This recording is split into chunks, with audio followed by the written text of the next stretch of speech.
What is good? What is good, everybody? The boys are fucking back. So far, we had a closing last week, a little 12-5 closing.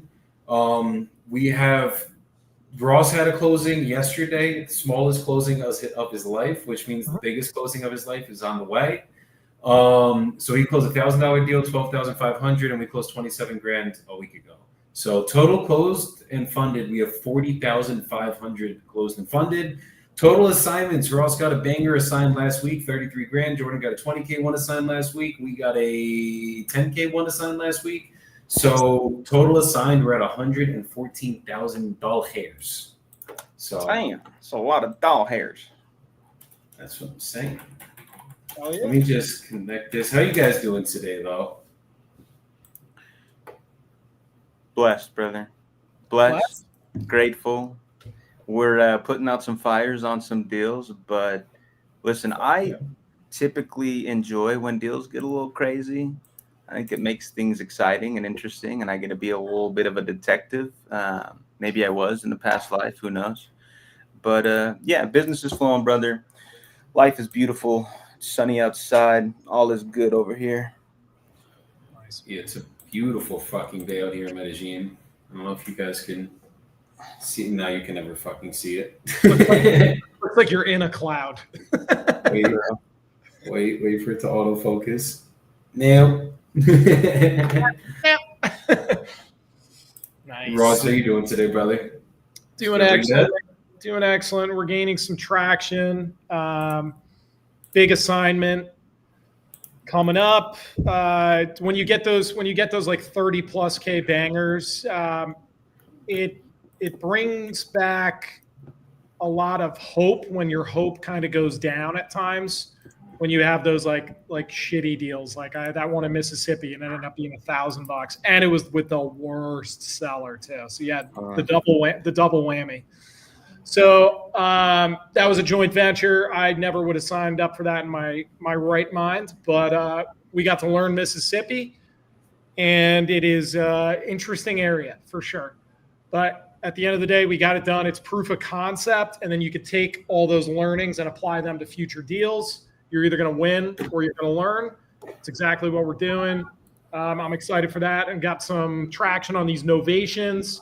Some of them might be 40K, 35K bangers themselves. They just take a little bit longer. They're kind of like fine wine, but we're attacking from both ends, both wholesale and novation, and between working with you guys and just everybody just feeding off each other's energy and creative problem solving, offering help to one another, we've created a little bit of a freaking powerhouse, and you can feel the forward momentum going for sure. It's in full effect at this time.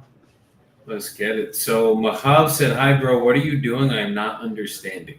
So what we're doing is we are wholesaling real estate. That is the business that we're in. So we are basically looking for distressed sellers. We're making calls to them. They have expressed interest in selling their houses. So we are basically just following up with them, getting them on the phone, getting them offers, getting them to sign contracts with us, and then assigning those contracts for profits with our investors. That is what we're doing in a nutshell. And I'm in beautiful Medellin, Colombia. Jordan is in Utah, and Ross is in Arizona. So we're doing this literally from across the world. And so can you do this from across the world, as long as you got a phone, a laptop, and some fucking Wi-Fi. And our community coaching as well. And so, yeah, sales skills help. They help. Sales skills definitely help. You know, if you can't talk on the phones, you can't speak, then not going to be the most productive use of your time. But if you have the right sales process, you got the right people around you, right support, then this business can be done from anywhere in the world. All right, let me call this seller. He wants to know what we would be offering him. See if we can't make that happen for him. Let's do it.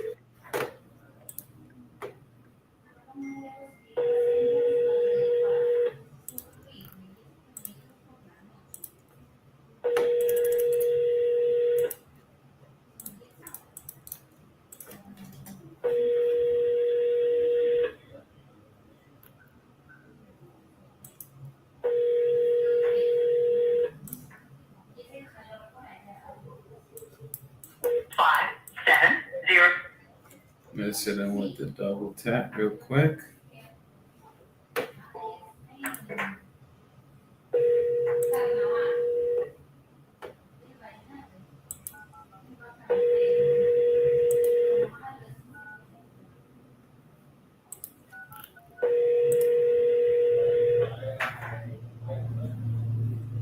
And those of you guys in the chat watching in, let us know where you guys are watching in from.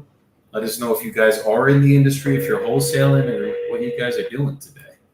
If you guys are wholesaling, are you guys making calls right now with us? 570.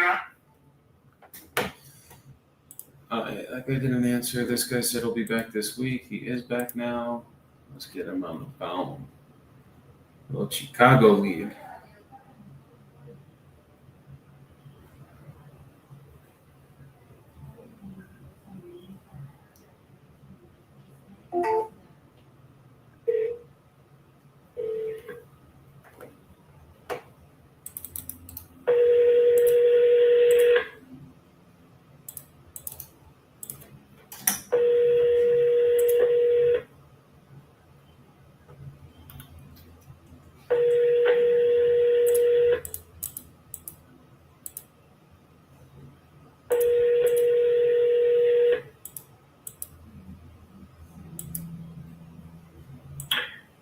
Hello, you reached Jim. I'm not available to take your call right now. It's looking like a double tap kind of day, y'all.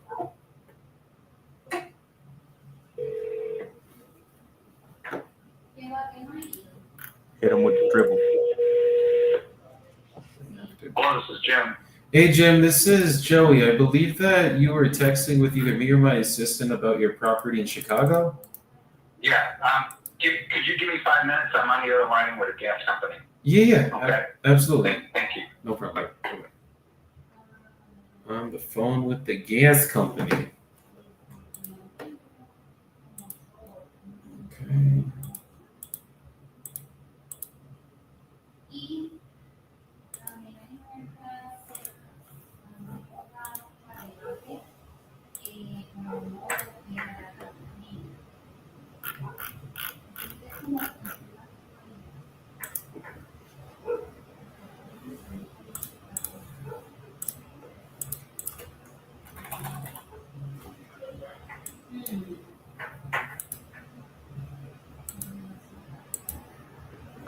Sorry, about to call this seller who has 3 properties for me in Detroit, but just got an update on our mess in Indianapolis. I'm just going to respond to the team real quick.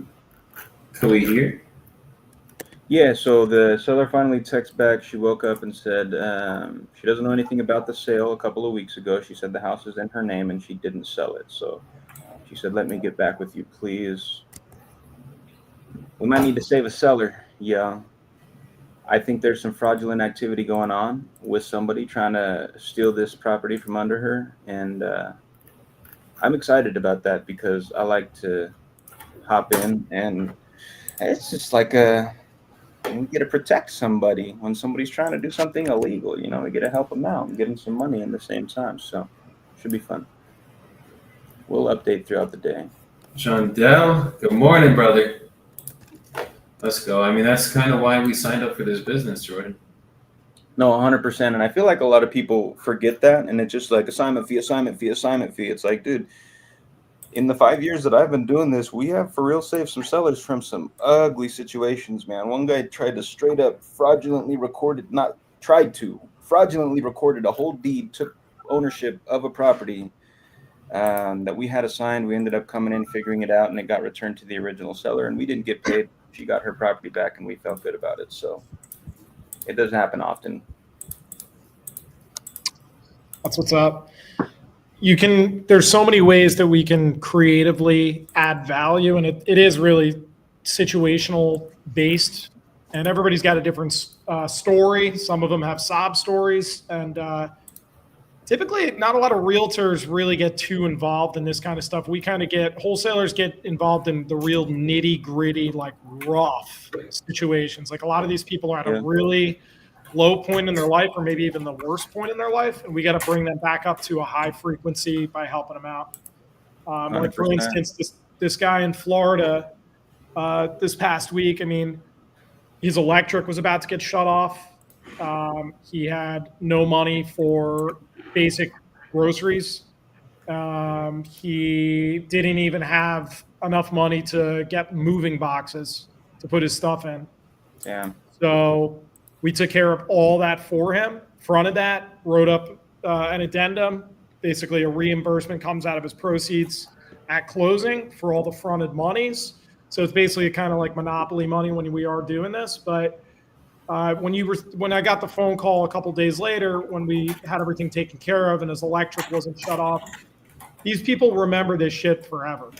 Like they're so grateful, and it's very moving and touching to these people because they're either too embarrassed to even ask their own family, or they don't talk to anybody or have any of the resources to do it whatsoever, and they've kind of given up in a way.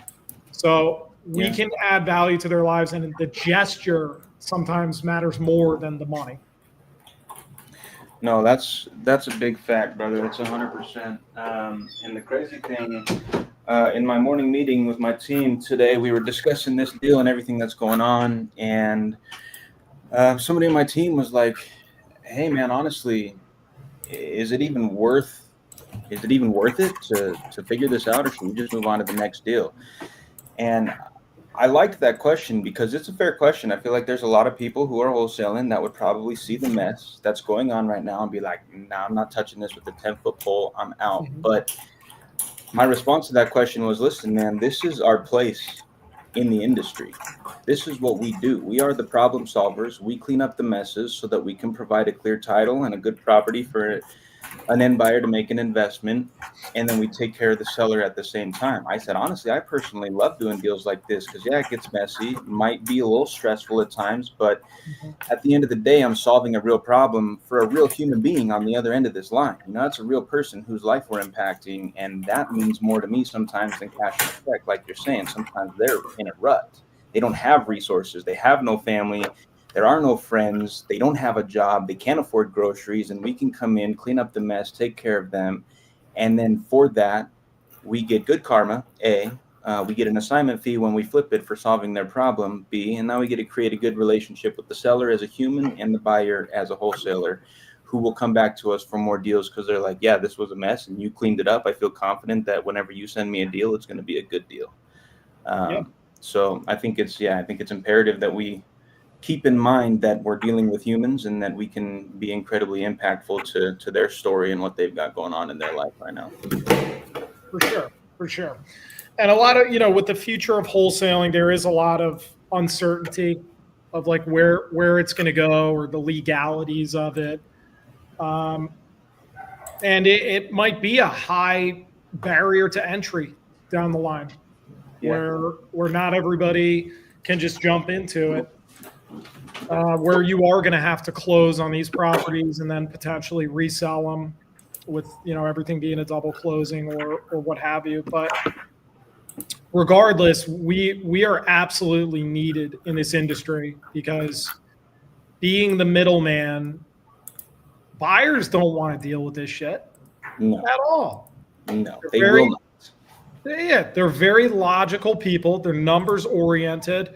They're action driven. They just want to come in, clean the shit out, blow out the walls, put X, Y, and Z in, paint, photos, put it up, call it a day. Like they're very just action based. They're not necessarily the most people based. They're task oriented and numbers oriented people.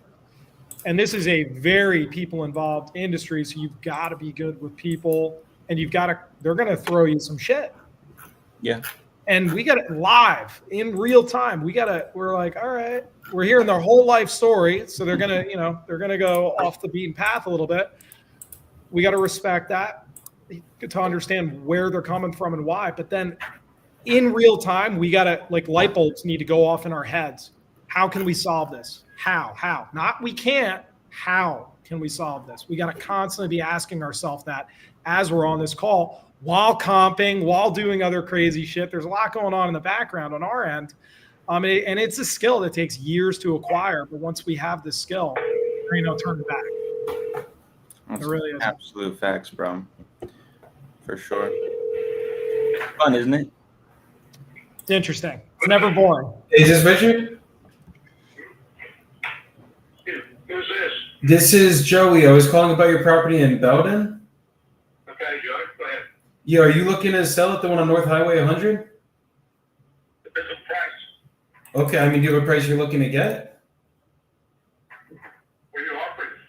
I got to know more about the house to get you an accurate offer. But I mean, do you have an asking price, something that like ballpark range you're looking to get for it? I put on the market, but you know what you're looking at? Yeah, it's a 3-bed, 2-bath, 1,400 square foot single family home, correct? Right. Okay, I see Zillow has it around 333. Obviously, they don't know the condition, but I guess is that something in the range of what you'd be looking to get for it? Probably close to 400, something like that. Okay, I mean, would you sell it for what it's worth in its current condition? Or is it kind of only like if you got more than it's worth, then you would sell it, obviously? Well, it's worth what the value it is for the house and property. Okay, so the county appraised it at 400, you're saying? I don't know if I haven't seen what the county appraised it. You asked me if you would have bought it, if I'll sell it for what the county has tax on it, probably not. It's worth more than that. Got it. No, I'm kind of asking, like, would you sell for what it's worth in the condition it's in right now? Like, if we took it as is, would you be able to sell it for what it's worth in that condition? If it meets the price that I'm willing to accept, yes. Okay. But I'm Okay. not willing to give it away. It doesn't need a whole lot. Understood. Have you like recently updated it or something? Say that again, please. Have you recently updated it or something? Not recently, no, but it's been updated. Okay. Okay. Wait, could you bear with me for 2 seconds? I'm sorry. I just got to take this call. Go ahead. Okay. Thank you, brother. Give me 2 seconds.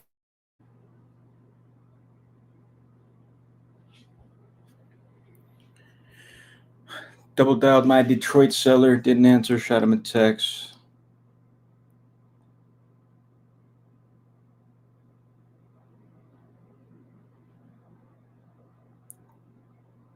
Should I triple dial him?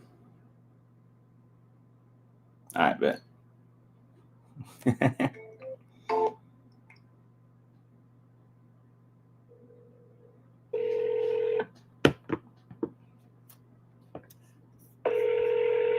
This call will be recorded for quality purpose. Oh, he's there. He don't want to talk. He don't want to get closed. That's funny. I've been getting a lot of the not even one ring today. Really? It's like right to voicemail. That's crazy. They're like, Ross is calling. It's a closer on the line. Hang up quick. Hang up quick. He's going to buy our property. Ooh, he says, hey, I'm in a meeting. Give me a moment. Bet. Sometimes you got to call him 3 times and send a text to get a response, chat. That's just what you got to do. Hey, real quick, couple of good morning, John Adele. Hope you're well. Kyle, what's good with it? Explore our India. Buenos dias. Good morning to you. I'm from Salt Lake City, Utah. The shirtless guy is in Medellin, Colombia, and Ross is out in Arizona. Thanks for tuning in, brother.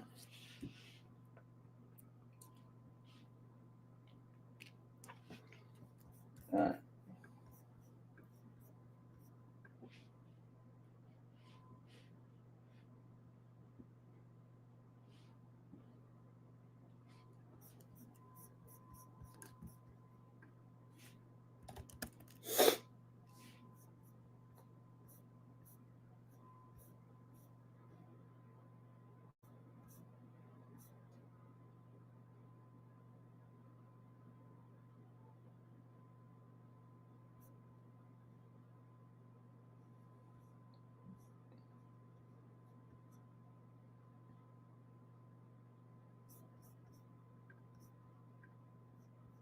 Yes, sir.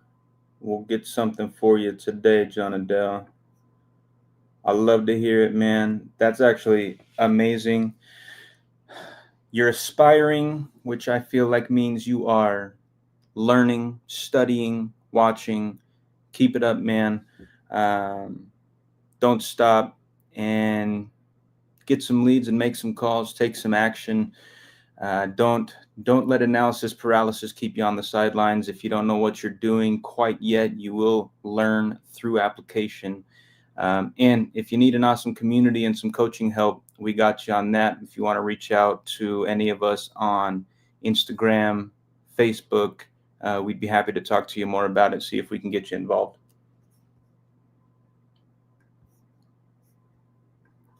What's up, Chad? We are playing Wholesaling Real Estate. Coming at you live. Yes, sir. Hope you're doing well, man. Sorry, I'm waiting for a $2,600 fucking return to come back to my card. And You are all good, brother. the hotel completely fucked it up. So they just called and I was like, let me fucking take this and not keep fucking around. I've been waiting weeks for my money. All good, all good, all good.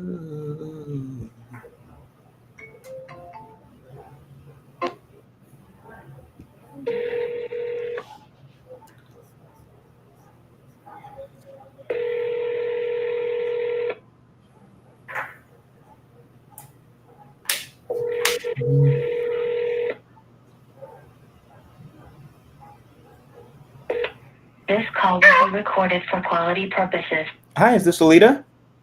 Yes. Hi, Alita. It's Jordan. How's it going? Hey there. How are you? Was I supposed to do something for you? No. You weren't supposed to do anything for me. I just, Okay. I have an offer for you for 3 of your properties that you sent me that I never got the opportunity to present for you. We have. Hang on. 1 second. Hang on. Yeah. Okay. No Oh, worries. never mind. She hung up. It's okay. Okay. Okay. So You have an offer? I like your offers. Yes, ma'am. I got an offer for you for Denison Ave, Parkview, and Grantwood. Interesting. My 3 problem children. Okay. Yes, ma'am. I remember we talked at some length about these, and I kind of understand where you're at and where you need to be. And I am not at all far away from where you'd like to be. So I just wanted to call and see if we could make something happen here on this for you. Deal. Let's see what you got. Okay, so just to run through quickly for Denison Ave, we are coming in with an all-cash offer as is at $120K. Parkview, we're coming in all-cash offer at $80,000, and then for Grantwood, we are coming in with an all-cash offer at $110,000. Grant.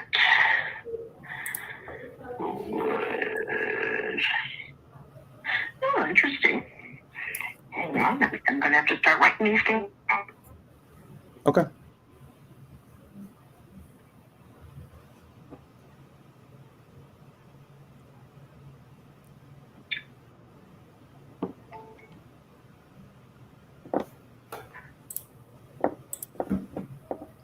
That bad? No, call disconnected. I'm only like 10K off of her numbers, so there's no way she banged on me like that. I'm going to give her 1 minute. I'll call her back if she doesn't ring me back. Come on, Jonah Dell. I love it, man.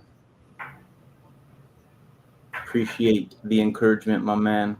Try to get this one locked up. Listen, this lady's got 3 properties, and then the other guy that I was calling first has 3 properties. He's in a meeting. You know, Salt Lake Closer might fuck around and lock up 6 properties on this live. Oh, I'm going to have to flex on Joey, even though my biceps are small. I'm about to lock up some big land deals right now in Florida, so we'll see. Come on, baby. What part of Florida? Longboat Key. Let's go. These are big boys. I'm gonna throw an offer in for about $500K. Kyle pops in with a great question. Hold on, Kyle. Gotta answer this call. I'll mute myself.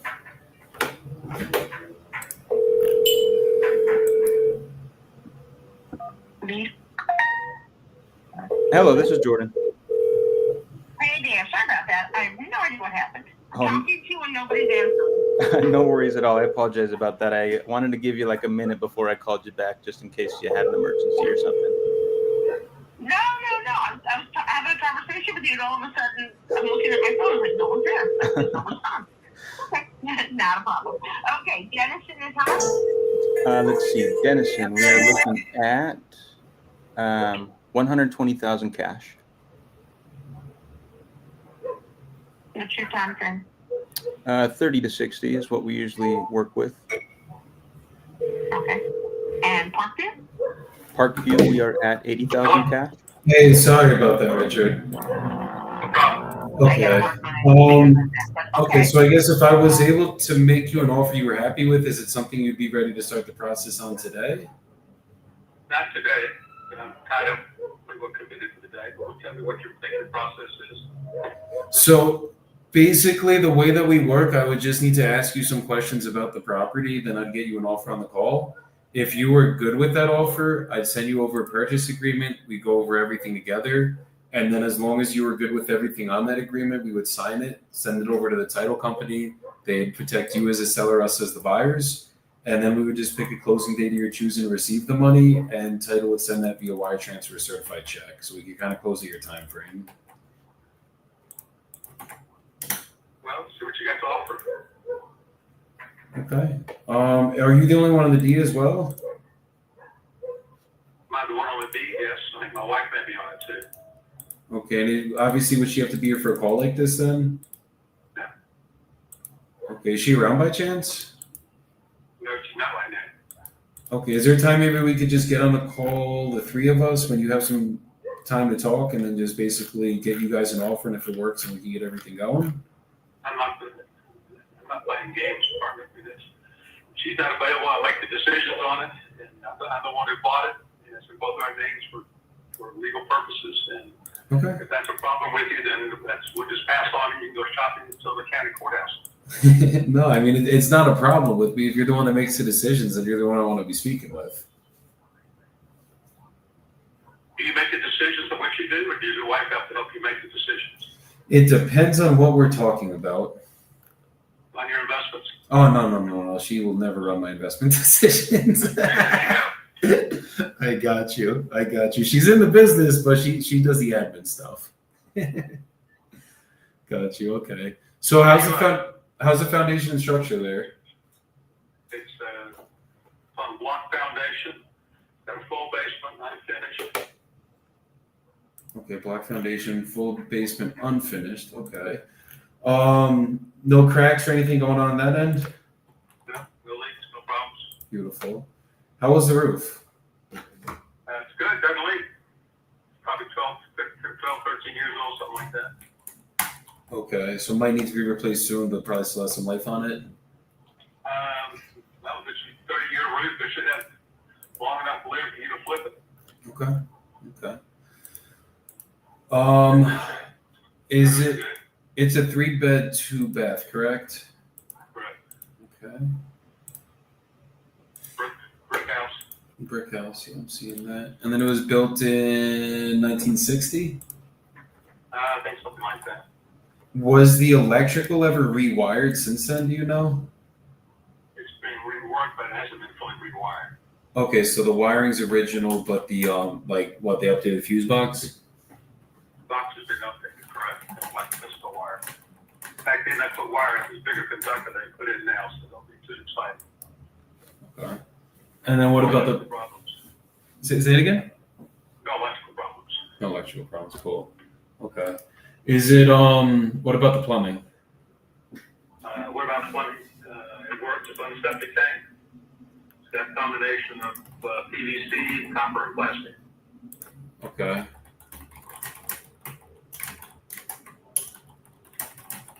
When was that updated, the plumbing?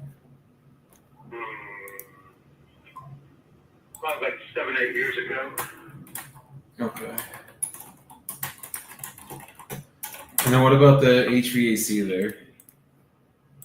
That's got an HVA system in it, natural gas. Okay. So central air? Central air. Okay. When was that updated, or the unit at least? That's probably about 8 years ago. Okay. That's been the second year on. And is it public water or well there?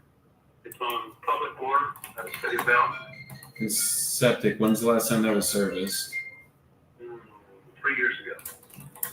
Okay, do you know how old the septic system is by chance? I don't know. They don't put stamps on them. I got you. Okay. It hasn't been replaced next Jurassic that I'm aware of. Okay, so most likely original. And it works fine, no problems with it. Gotcha. What about on the inside? When's the last time you did some updates on like kitchen, bathrooms? Oh, 3.5 years ago for the baths and flooring, about that same time, 3.5, 4 years ago. I put new carpet in it. Bedrooms in the hallway. Got cherry hardwood floors in the living room. The tile in the kitchen area, and bedroom there is carpet. When was the kitchen updated? It hasn't been done in a while. Okay, so might need the kitchen to be updated. Okay. It depends on what everybody considers functional. If nobody likes it, you can put a new kitchen in. If you're flipping it, nobody's going to like it. So they always want to rip out your cabinets and put their own cabinets in. Exactly. Paint them. If that's a problem, then don't worry about this house. And then what about the outside? Anything we'd have to do on the outside? No, it was painted about 5 years ago outside. That's in good shape. Thanks. An all brick house. It doesn't need a whole lot. Okay. And then anything I didn't ask about them I need to get worked on? Well, I haven't had any complaints about it, so you say things that can be done, work with, everybody has their own opinion. Certainly the inside probably ought to be painted. Put new carpet in. And as far as mechanicals, they seem to work. Gotcha. Is there a tenant in there right now? There is. Okay, what's the terms of their lease? Is it month to month, annual lease? They completed the annual. They're a month with me. Okay, so could it be vacant at closing, or are you selling it with a tenant in there? I probably would, depends on what the closing is, I'd probably let them be in it. They might want to work a deal with you. It's up to you. Okay. I've had them for 3 years. It's a senior couple, and they take care of the place. And that's fine with me. Okay. And then how much are they paying right now? $1,100. Oh, okay.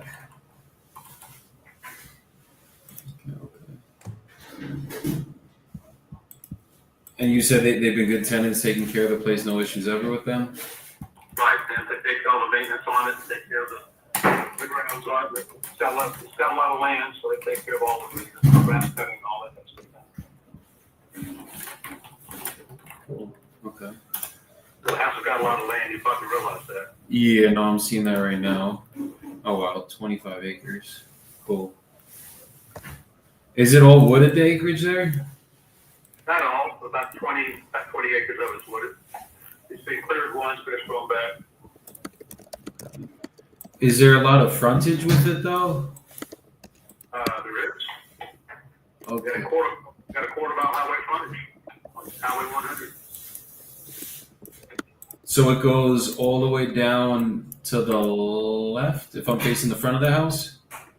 Yeah, it goes, if it's a quarter mile cross, about 1,000 feet, something like that. It's where there's like a little fence and then a dirt road with another address on it. That's where it ends? Goes down to there, right. And it goes back about the same distance, about 1,000 feet, maybe 1,200 feet back. Same thing in the back, it's almost a rectangular. Okay.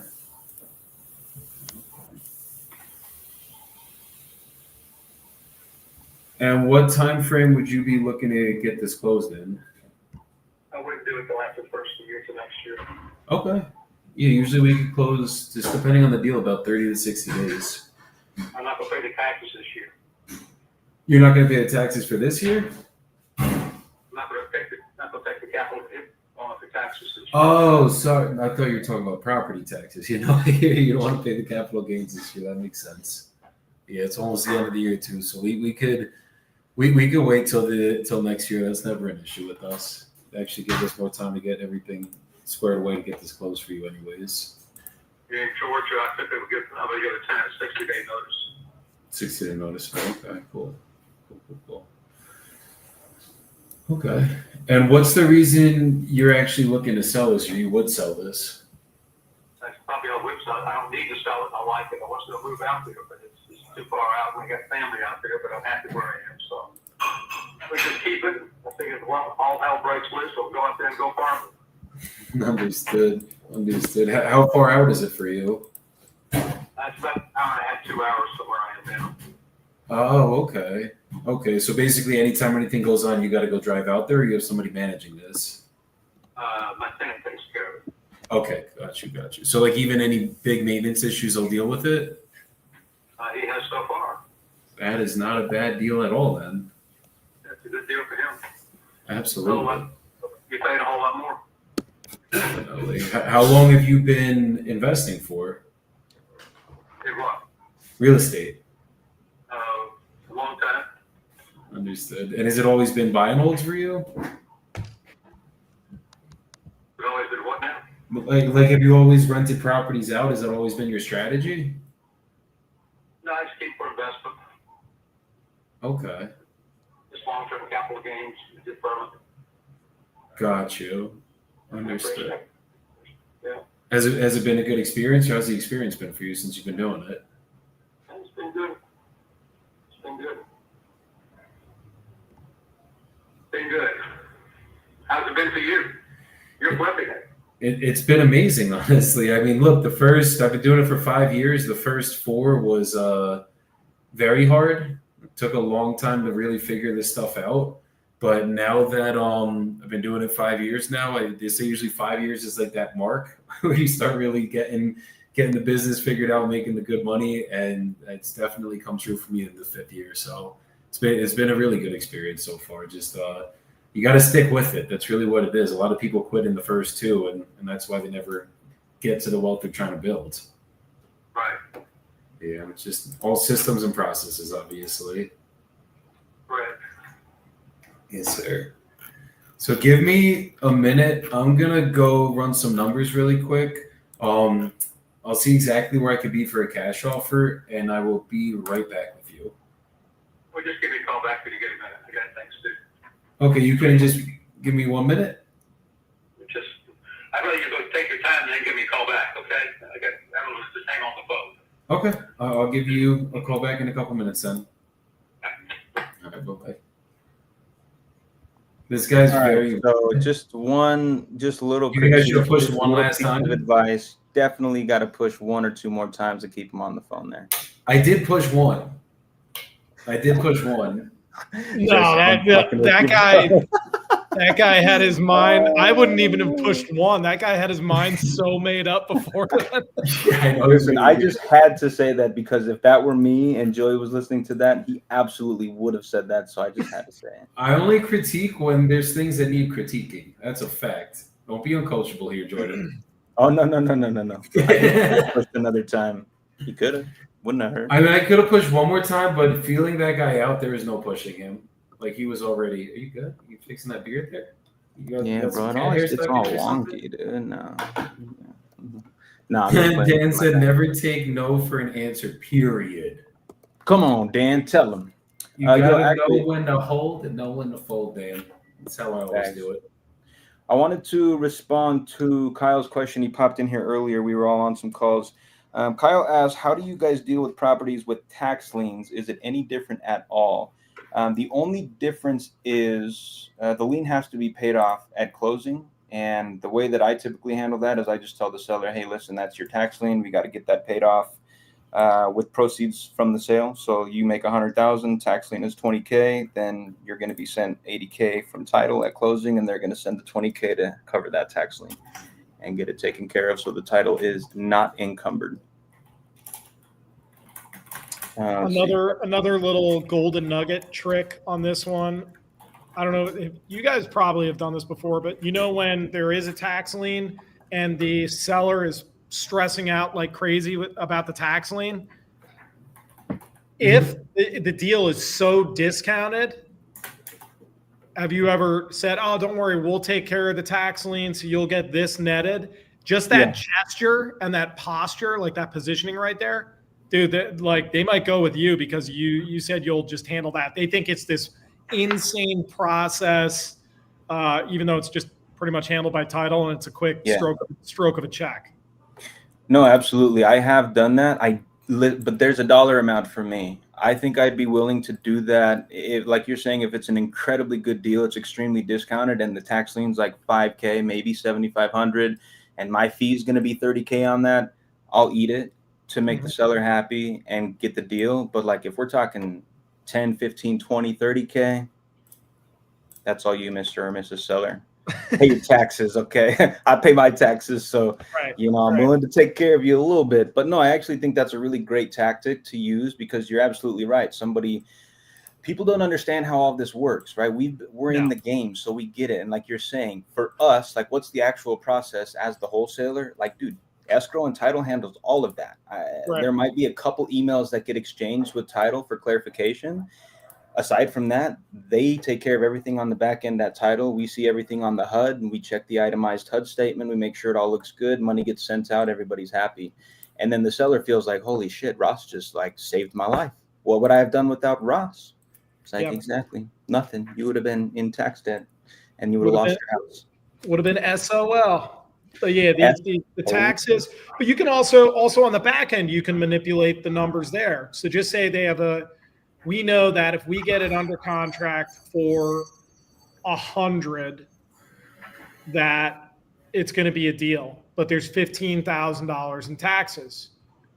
So we could just offer them 85, but we cover 15K in taxes, right? Because we still know 100K into this thing is a banger, right? So there's always ways to just manipulate, like do the shift to where it needs to make sense.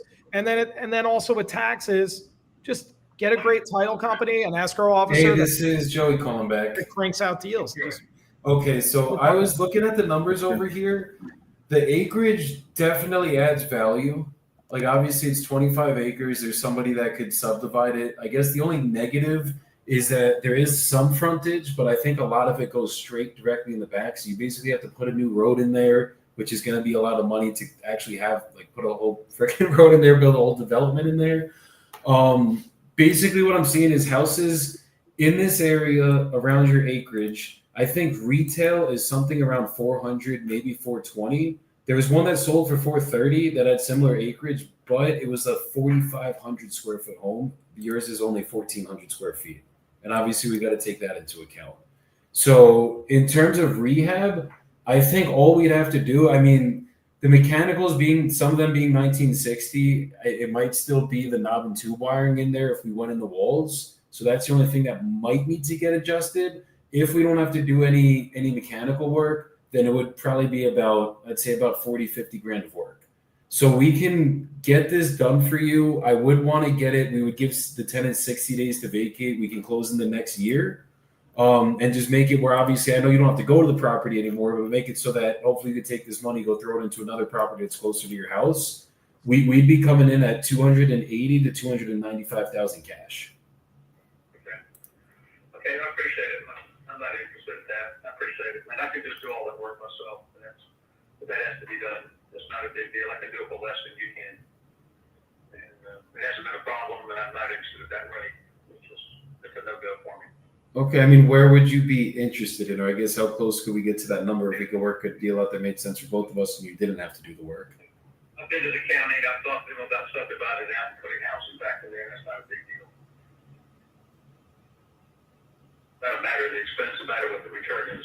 No, 100%. Absolutely. I guess my question is how close could you get to that range? How close can you get to be at 4? 4, we're worlds away at 4, honestly. Just because the work we'd have to put into it. It's too much money for you, I understand. It's not that it's too much money. It's just it's not worth 400 as it sits. You know what I mean? Okay. Like it's only worth 420 fixed up, and to get it in that shape, I'd have to dump at least 50 into it. Like, I got to make something here. I can't lose money on the deal. And at 400 plus 50, at 450, I'm losing 30 grand after, and then I still got to pay out commissions. You know what I mean? No investors could pay that number. It depends on what you're turning out, what you're trying to flip it, what you did in relation to the equity value for the asset of the land or the rapid appreciation in the county that's growing like crazy. Yeah, it's just the highest thing that sold. It had 4,500 square feet. It did have a little bit less acreage, but that's kind of what's going to make it balance out here. Like I'd have to build another house on here just to put that up, and to build a house right now, I mean, at least 200 grand it's going to cost to build another house. Yeah, that's about right. That's about right. Yeah. So I know. Obviously, you want to make good money on this. It just got to make sense for both of us to get a deal done. Okay. Yeah. So absolutely. Thank you, Notice. Thank you. Absolutely. You take care, Richard. If anything changes, just keep my number, brother. Will do. Thank you. Thanks, brother. I mean, we're 100 grand off, though. So you gotta be a hell of a fucking closer to convince that guy. Yeah, nah, he wasn't ready to deal.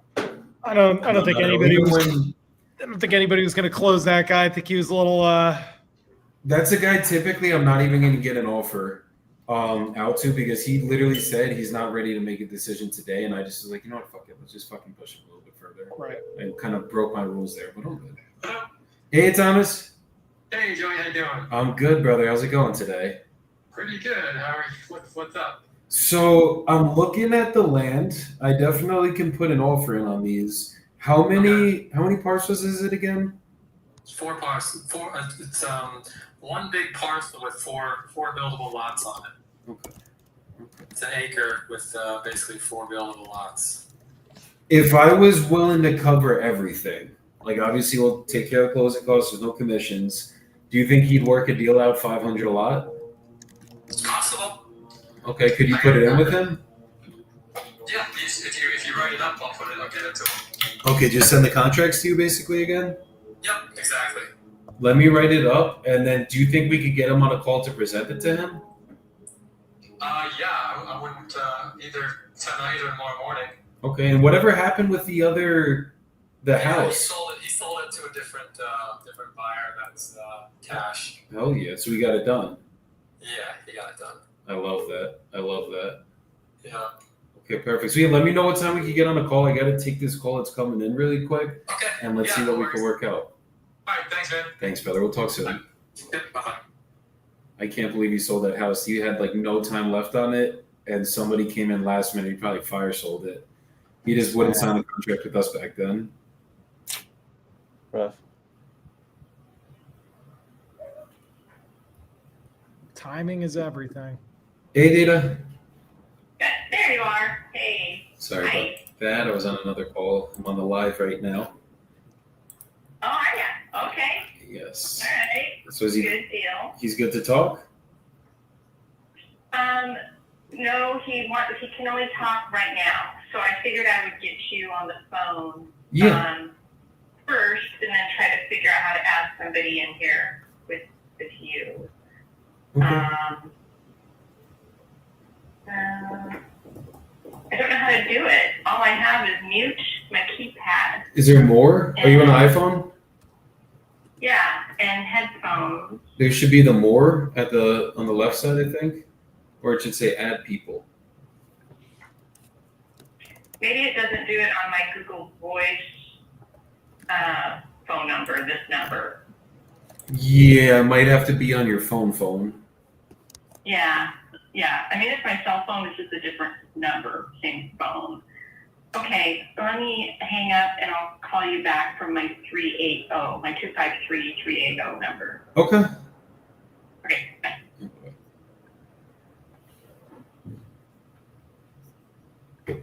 Dan said, just like jujitsu, there's a move for every situation. I mean, Dan, me and you have a very similar mindset. I normally never let people off the phone.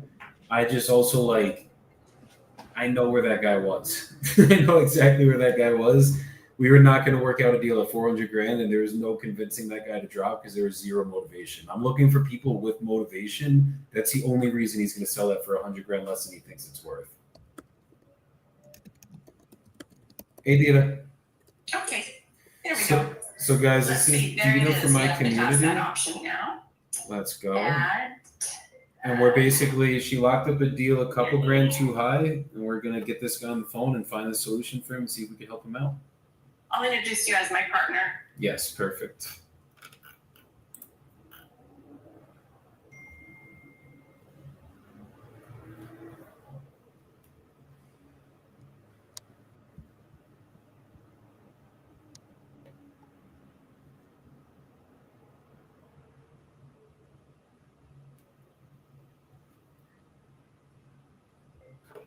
But yeah, Dan, me and you definitely have a similar mentality.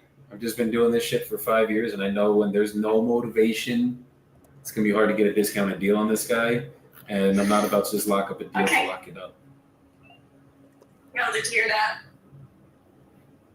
Hey, is everybody here? No. You probably couldn't hear it.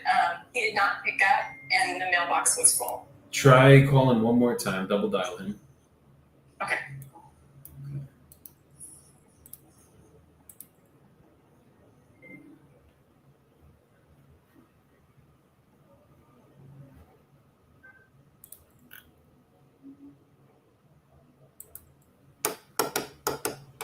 Yo, Joe, what is that thing you've been looking into for a market pending to sold ratio? Pending to active. So how many active listings are there versus pending listings in this market? No, same thing. Didn't pick up. Oh, shoot him a text and just be like, hey, is this... Voicemail was full. Just shoot him a text message and just say, hey, is this still a good time to speak? Yeah. Okay. And say, if not, what's a good time? And we'll get him on the phone. Okay.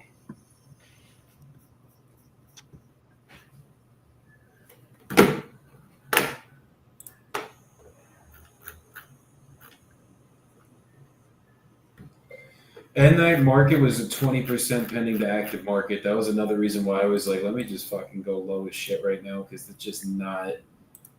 Those are the hard ones, bro.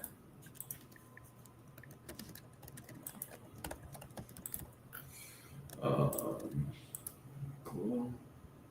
What's the target for pending to active?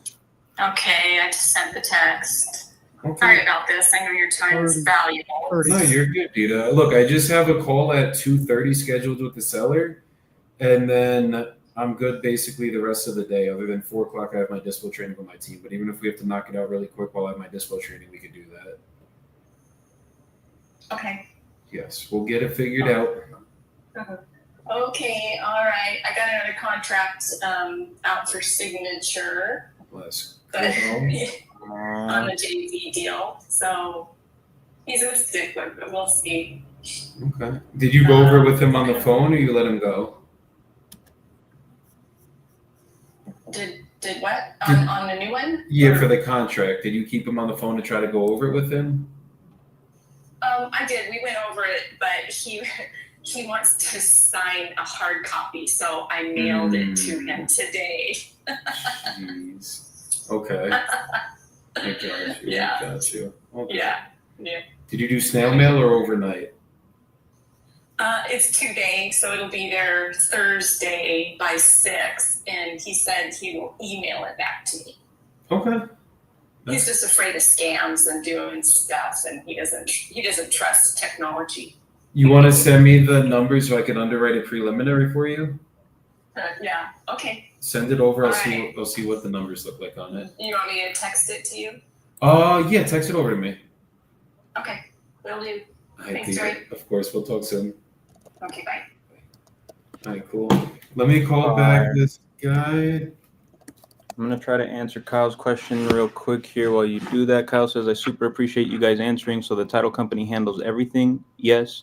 You guys don't deal with the title or funds at all? No, title handles all title work, and all of the funds sent into title, such as EMD and any funds for disbursement for closing, is all handled by title and escrow.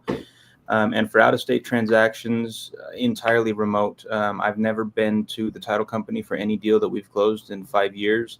And lately, what we've been doing, which I greatly prefer, is using virtual title companies who close in most states, and the transactions are handled completely electronically. All the signatures for closing documents and everything get sent to email from title.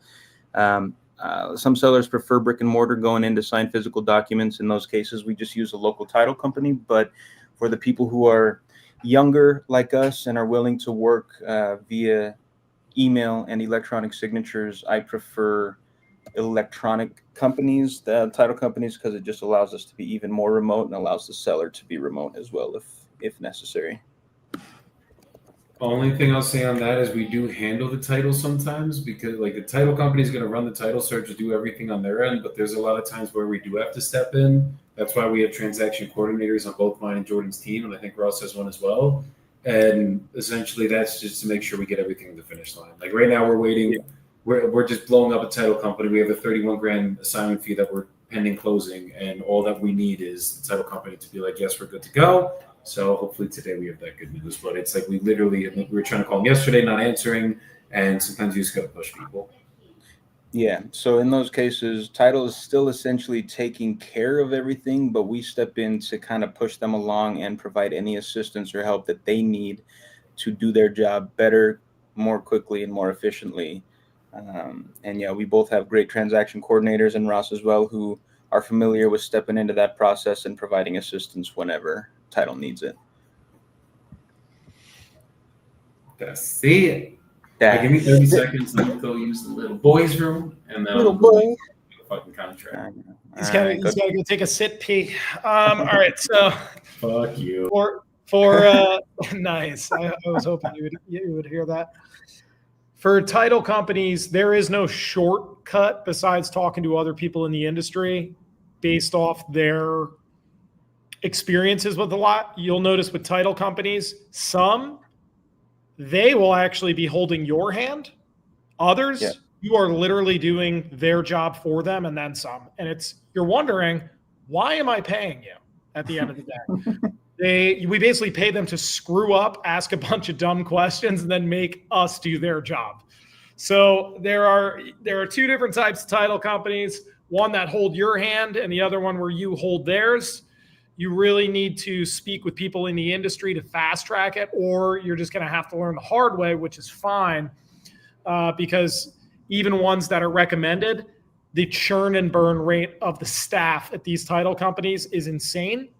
So maybe the one person that was the highly skilled one at that title company may have left, and now that title company is now a disaster. So you always have to be like testing and have these conversations with the escrow officers to ensure that the good ones are still there, because those are the ones that get shit done. That's facts. That's major facts. And yeah, it is frustrating when you're dealing with the title companies whose hands you have to hold, because like you're saying, what the hell are we paying you for? But at the end of the day, that's just trial and error. And as you go through and do more transactions, you'll learn which title companies you want to do business with and which title companies you will never again do business with. Mm-hmm. And then you just start building a list in your database. And when you get deals in certain markets, you know exactly who you're going to work with. And you can either get there through experience, or like Ross is saying, by using your network. And you got a deal, let's say in Indianapolis. And like I was talking to Ross and Joey this morning about our deal that's kind of getting crazy. They both have recommendations for great title companies they've used in that market. So my team will be reaching out to both of them just to see who can help us with our situation best. So trial and error, and then always lean on your network for people who have done deals there, for sure. Absolutely.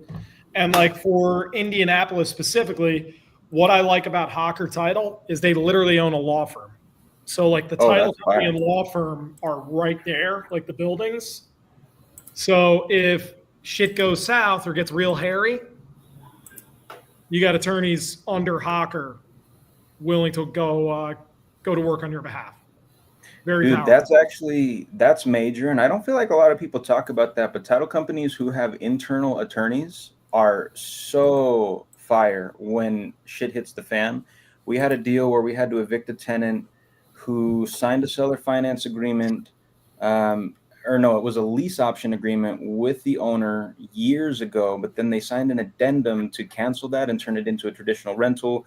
So when he went to sell it to us, the tenant started losing her mind. She filed a court case, like everybody went to court, and the title company was like, yo, we're just going to put our attorney on this. And their attorney handled most of it. And at the end of the day, we got her evicted before closing. Buyer was happy. Buyer showed up to court on seller's behalf, which was crazy. And the attorney was like, yeah, it's totally cool. Tell him to come in with me. We'll get it handled. Court Mhm. happened. Everything was resolved. We closed a week later. We got paid. Buyer got their property. Seller gets paid and gets rid of a problem tenant. And I think the lever there that allowed that transaction to be successful was the in-house attorney that the title company had ready to go and was familiar with handling transactions like that. So yeah, Hawker, if they have their own firm, I mean, that's fire, bro. Yeah, that's it's Hawker Title and Hawker like Law, I think is Yeah. next, but it's all like the Hawker entity. So that's kind of why I went with them. They banged out an ovation when I first started and had no idea how they even worked. And it closed without even like I didn't even know it closed. Like it went by so quickly. Before I know it, like they're like, oh yeah, you should be receiving your wire hit. They even put novation fee as a line item. really that's And cool. I'm like, okay. Hell But yeah. they crank deals out, and like they can handle like any type of deal. You just got to explain what it is. They're like, sure. It's definitely a great time. No, I love it, man. Yeah, those are few and far between. Rita's shouting out your fire hat, Ross.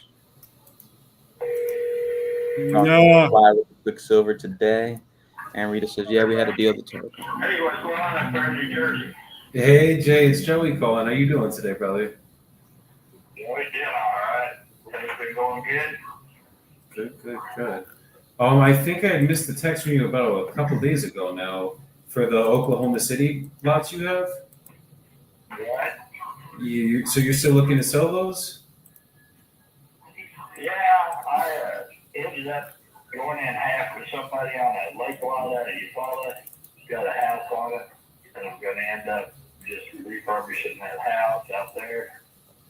So I'm not going to end up building on it and stuff, and I didn't have to really pay a whole lot for that out there, so I got a good enough deal that I'm not having to press for more than what I needed. Got it. So what are you? I guess where are you at now, price wise? You what now? Oh yeah, you guys. We talked about 80 for 30 and 50 for the 2 lots, and then it's bottom both 75. And you guys have come up with about 50. And I was like, well, let's have that one corner for that, and you said you needed a boat. So we can make something shake at 50 today. You're thinking? Well, I look at it is if I'm gonna come on cost about 25 grand, I'm gonna need at least my tithe money out of it. So if we go 55, 55, I'll put another 5 cents in there and be able to cover all my tithes and do my 50. So if you go 55, it is kind of hard when you're tithing because you're gonna end up having to come off. I came up with another nickel. But anyway, if you guys could do about 56, that would cover it, or just all 5s across the board. How many lots was it again total? I know it's been some time since we last spoke. There's 2 lots in Turner's Den. There's 2 lots. One's 3,000 square feet, and the other one's 5,000 square feet. So together, they'd make 8,000 square feet. The one on the corner is 2 lots at 25 by 100. And the one across the top, and they're already together. And the one across the top is the north 40 feet of lot 16, 17, or 17, 18, and 19.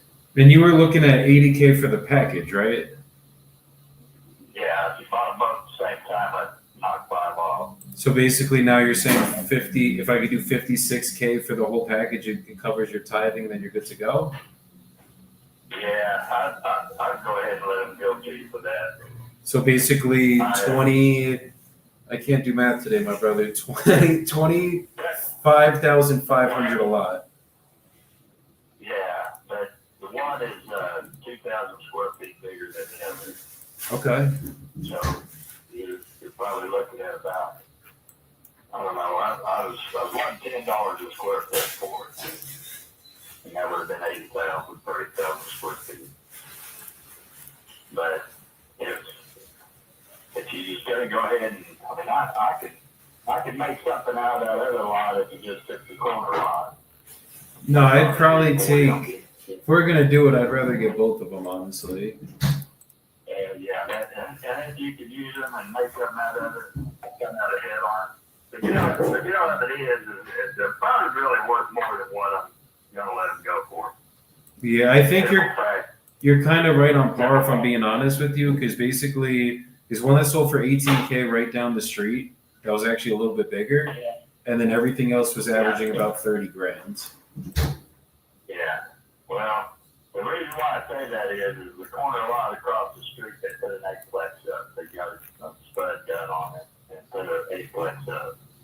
So the opportunity to do the same on that is right there. Okay. How long would you give me to get these closed? It usually takes 30 to 60 for us to actually close it out. Is that enough time? Yeah. Yeah, if we can get it done before the end of the year, that'd be great. That way it's good if we don't or just right after the first be fine. What is your email, Jay? Yeah, I don't really have one that I use. I don't ever look at it. I probably got 4,000 messages on there. I never mess with it. Just keeps my contacts in my. Do you got one you have access to, just so I could send you over the purchase agreement and we could just go over everything really quick together? Well, if you want to go, well, no, I really don't. I'm pretty much illiterate when it comes to that. You just think of something in the mail. So I can look at it and read it and have it, put it in my file. That way I refer to it. I go looking up something, I get way off in the space all the time. I can't get back to what I'm looking for, and I just get frustrated and give up. Got it. Is there anyone, do you have any like family or something that does have access to the emails so that I could just send it to them and then we could go over everything? Well, I'm alone. I don't have a wife or kids or nothing. I'm here by myself. Got a dog, but that dog don't get no good on either. Yeah, the dog's not helping us on the email, unfortunately. If you want to kind of like read it off to me and I'll comprehend what you're saying, if you want to give me something, we don't have to do it today. I mean, Yeah, it's just typically to get it signed, we would have to do it via email, just so that we have it all via DocuSign, and then it goes straight to the title company from there. So, yeah. is there? I like all we'd have to do is basically you could print it out from there, or we could figure out getting you a printed copy. But all we'd have to do is figure out an email for you, send it over to that email, and then just go over everything, and then we can get the process started today, so we can try to close it before the end of the year. Because if we wait for mail and the whole nine, it might take a week or two to get it back. You know what I mean? And then by then we're already into December. Yeah. I mean, if you're wanting to do it by the end of the year, we'll put a rush on it. That's one thing. I mean, to me, it puts me off a year to do something with the money so I can evade the taxes. If I'm going to invest it, I'm going to invest it in my house here. So I'm putting it back into real estate. That makes sense. Is there See, on my end of the deal, the reason why I need 80 is I have a 75 on my house. you know, I got a $25,000 head sitting at the end of it that's not the current interest. yeah. But I can't do it. I can't do an amortized. And the suit, my ex-wife took me to court last year because she thinks I'm jacking with her credit. Because she got remarried last year, and I guess the old boy, he's worried that this is going to cost because she's on the co-borrower. And they won't take her name. We've been divorced for 23 years, and now it cost me another $1,500 to get a lawyer. It cost me all that other money, and it was crazy. It was stupid. She should have just came and asked me. But I found out through the process I can assume my own loan and get her name off of it. But I can't assume can't do an assumption loan until I satisfy half with the $25,000 set at the end of the note. Does that make sense? And I can't refinance even with that set at the end of the note.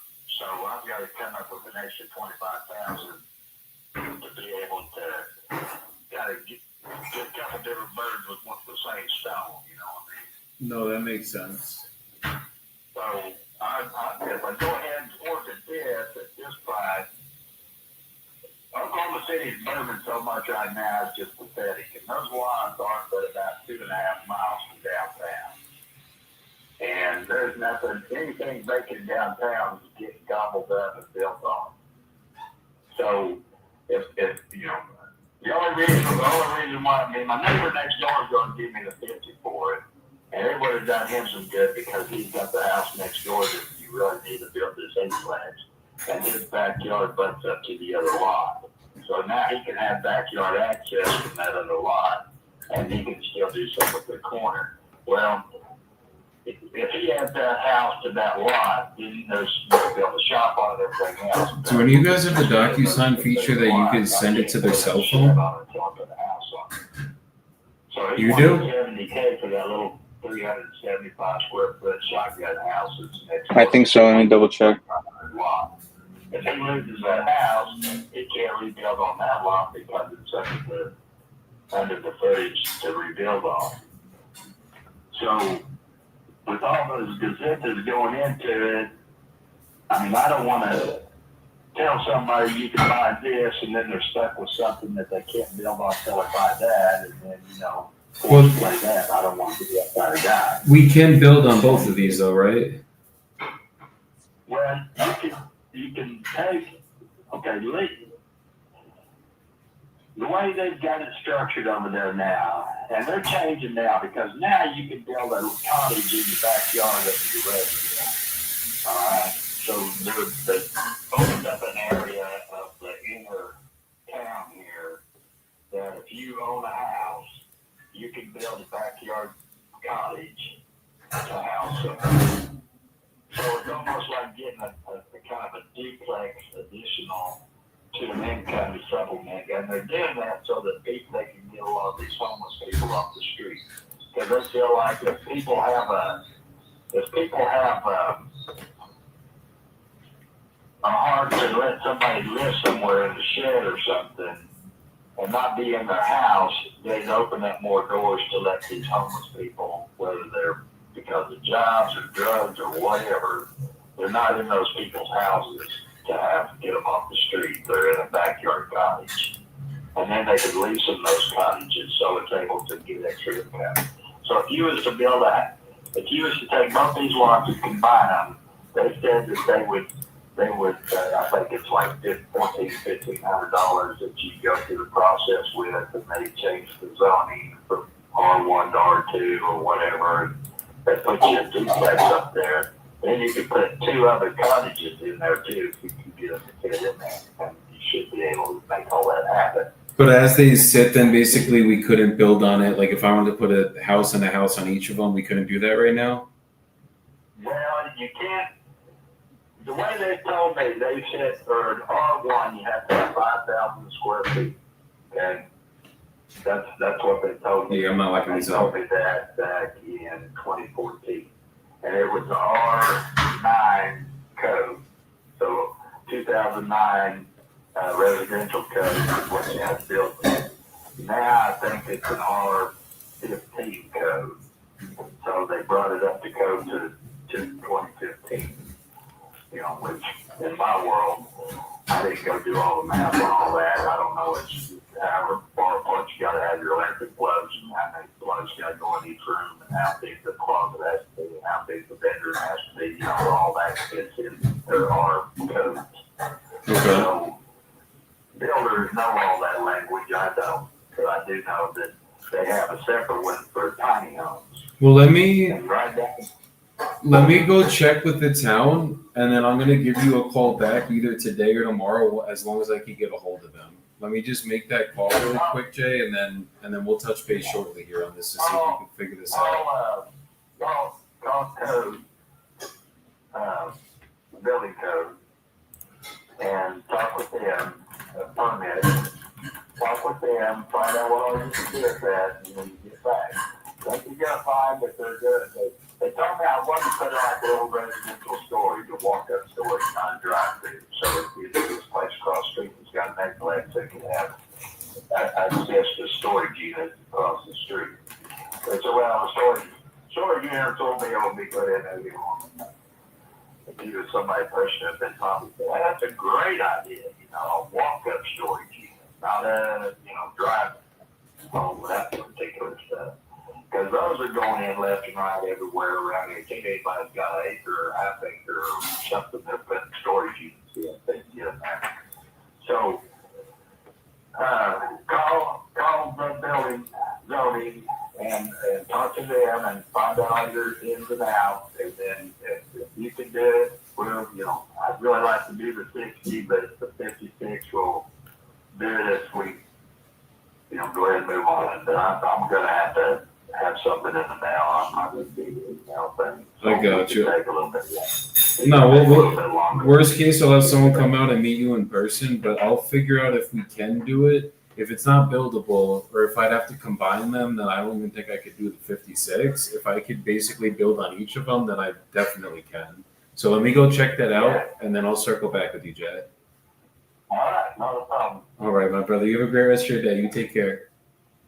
All right, God bless. God bless. Bye-bye. Dude, my wife's making something and it smells so fucking good. Sheesh. Is it steak? Nah, chicken today. I told her we gotta chill out on the steak. We've been eating fucking 4 meals a day steak, like going crazy. You're gonna turn into a cow, bro. No, literally. A bull. Come on. Well, I mean, a bull's a cow, isn't it? Yeah, it is. It is. A male cow. Oh, God.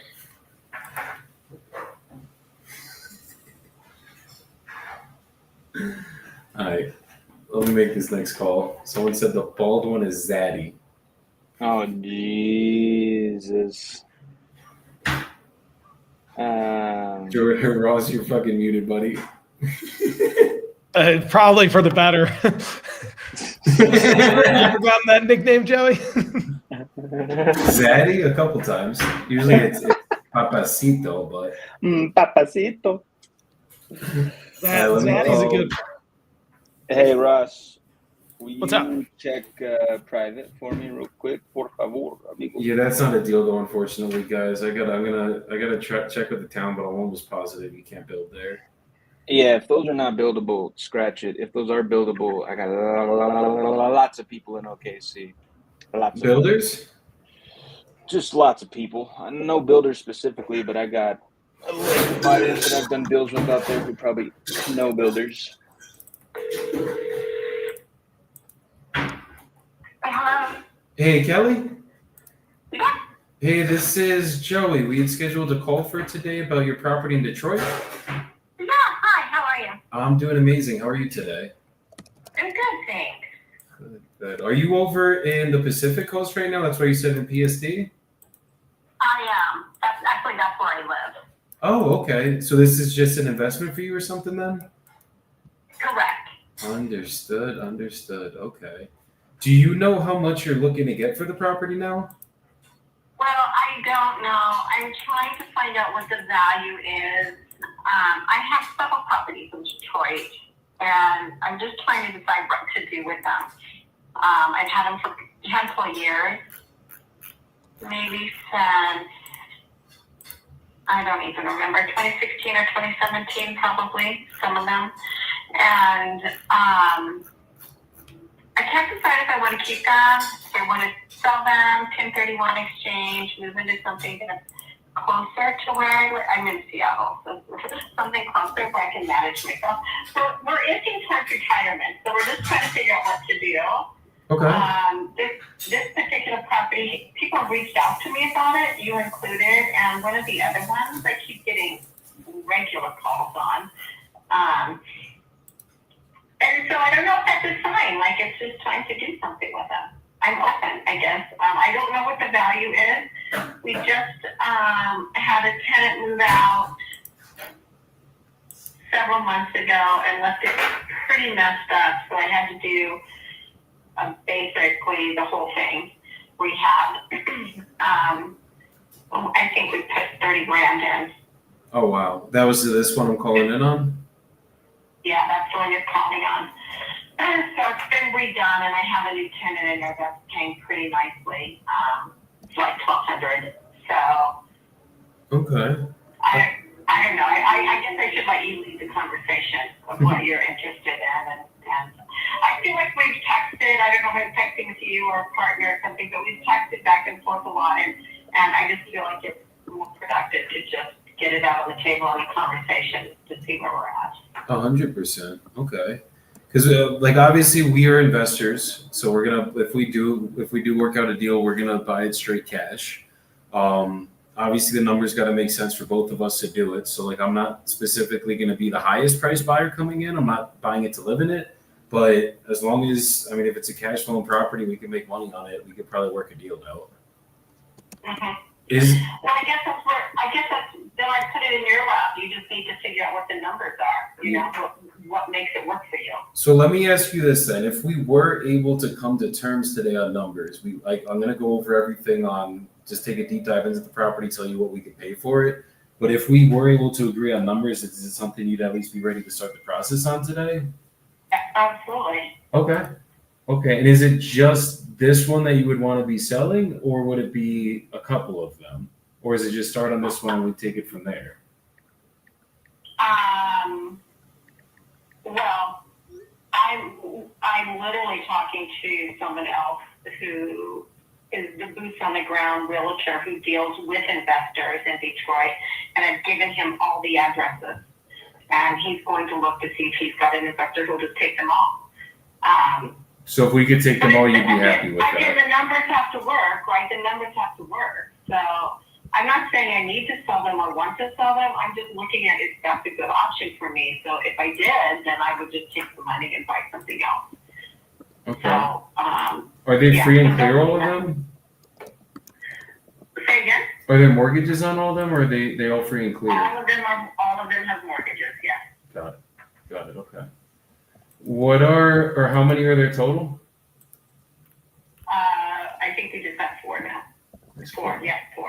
Okay. Can you just give me, because they're not coming, usually it'll come up as your linked, but could you just give me the addresses to all 4? Could you text it to this number that I'm calling in on? Is that possible? Give me a second here. I don't have them memorized, but I do. Let me pull up this email. But I just sent, so they're all in this email, I know. Okay. Even if it's easier to forward me the email, you could do that too. I could text you my email right now. Okay, hold on a sec. Let me find it. So not too motivated of a seller here, but she seems like she wants to sell. Maybe if we get her a package price without her having to pay that realtor person, we could get it done. Yeah, this kind of just falls into the seller type of reasonable. Sometimes they don't have to be motivated. If they're just reasonable, Exactly. Reasonable ones are great too. A lot of novations are reasonable. Like they're just like, yeah, that works. Cool. So, you could have something. Do you want us to underwrite anything? You want to send anything over? Yeah, I'll send it in the chat. I think I gotta be, this one cash comps, like on a quick look, 154, but then there's 62, 106, 77, 85, 70. So, it's probably worth about 110, 120 fixed up. She's probably going to want something close to that, I'm assuming. I just put it in the private chat. Let's see what you guys think. I'm thinking like 60, 70K if it's rented out for $1,100 a month. What's condition? Yeah, what a little more info? She just fixed it up. She literally just put 50 or 30K of work into these because the tenant destroyed it, and now it's rented out for $1,100 a month. And the first one you said it was $1,100 a month? Murray Hill is $1,200. I think that's comparable. I think that's probably market value. Yes. It's coming your way. Right now. Okay. That should be comparable.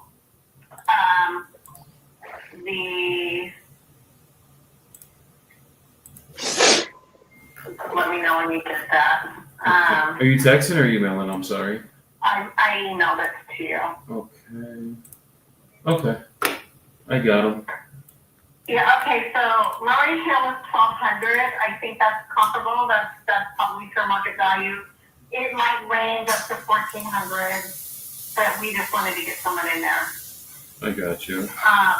19793, I get a lot of attention on that property. I get $1,200 for that one. That tenant has been there for a long time and never wants to move. And she's Section 8. So it's 1,300. I'm sorry, you said. 1,200. So it's 1,200 for Murray, 1,200 for Hubble. Yeah. Okay. Grandma is not at market value. She's been an exceptional tenant. We're getting 800. That rent is going up as soon as the lease is up. When's that lease up? Um, And this one's Grandmont, I'm sorry, or Rosemont? it's Grandma. I think that lease is up. I don't know off the top of my head. Probably maybe February or March. Okay.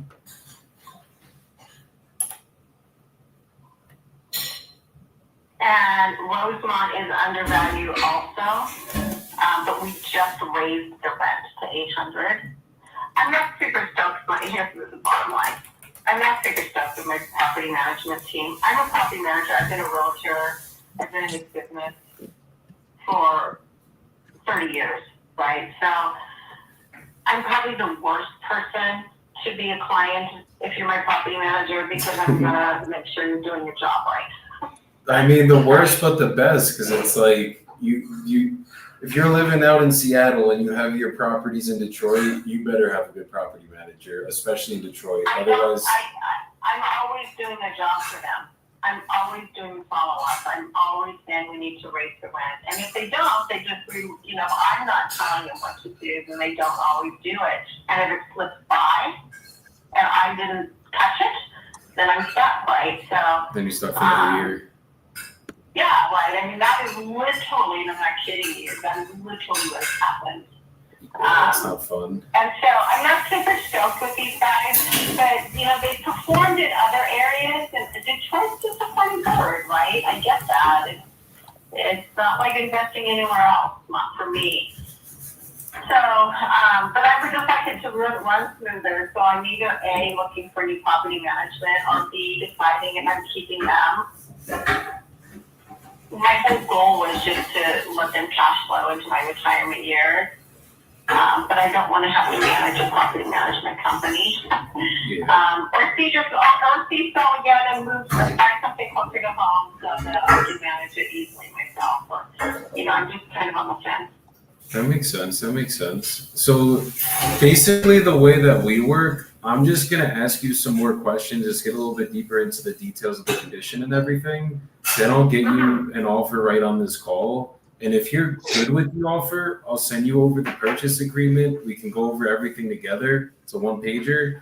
And then as long as you're good with everything on that agreement, we would sign it. Obviously, send it over to title. And being the realtor, they would protect you as a seller, us as the buyers. And then we would just pick a closing date from there for you guys to receive the money. And title would send that via wire transfer certified check. Yeah, so pretty simple with us. And then obviously if we do agree on everything, we would just send our team out there, get pictures, do everything we need to do to get the money raised for us so we can close this for you in a timely manner. Usually it's like 30 to 60 days for us. Yeah, so, okay. So I have all of the rentals right now. So it's basically 800, 800, 1,200, and 1,200. Murray, basically, what's the situation with like the mechanicals for Murray? Were those original to when the house was built in 1938? Or have those ever been, has the house ever been rewired, replumbed? I've done, here's the thing, I can't tell you, I'm a little bit blurry on all the details. In my property management, I was supposed to have all those details of everything that we've done. I've had to do two major kind of remodels there. The first time when we purchased it, and then the second time when the tenant left it a disaster.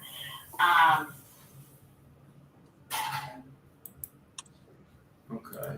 I can't tell you if it has a new roof, windows, if it has, I don't know. So age of the roof is unknown, but mechanicals, those were all updated when you just put the 30 grand in on that one, did they do any mechanical work as well? Or is that they just basically did like the sheetrock floors, kitchen? I I would literally have to pull it up and ask the property manager what it is. Because again, they're not straightforward and transparent. They can give you all you a whole bunch of shit, like this is what we get. And, but I don't have it clear in my head. I would literally have to ask. I don't know. Frankly, I don't know on any of these. Like, I know when I bought Grandma's and put a new roof on it, that one originally was, and Hubble, those are Section 8, so they have some specific requirements. It was put in like a new water heater in Hubble. I know some plumbing issues took place, some upgraded plumbing happened in Rosemont. But I can't answer that. I'm sorry. We'd have to do more due diligence on that. Okay. Well, if we can agree to terms on numbers, obviously we'll have time to do our due diligence on our end as well. Yeah, for sure. No issue on that end. In terms of the rents, are they? I guess just go one by one with me really quick. Do you know when the leases are up by chance?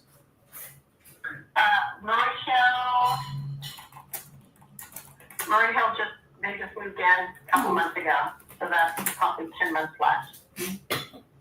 Okay. 10 months left.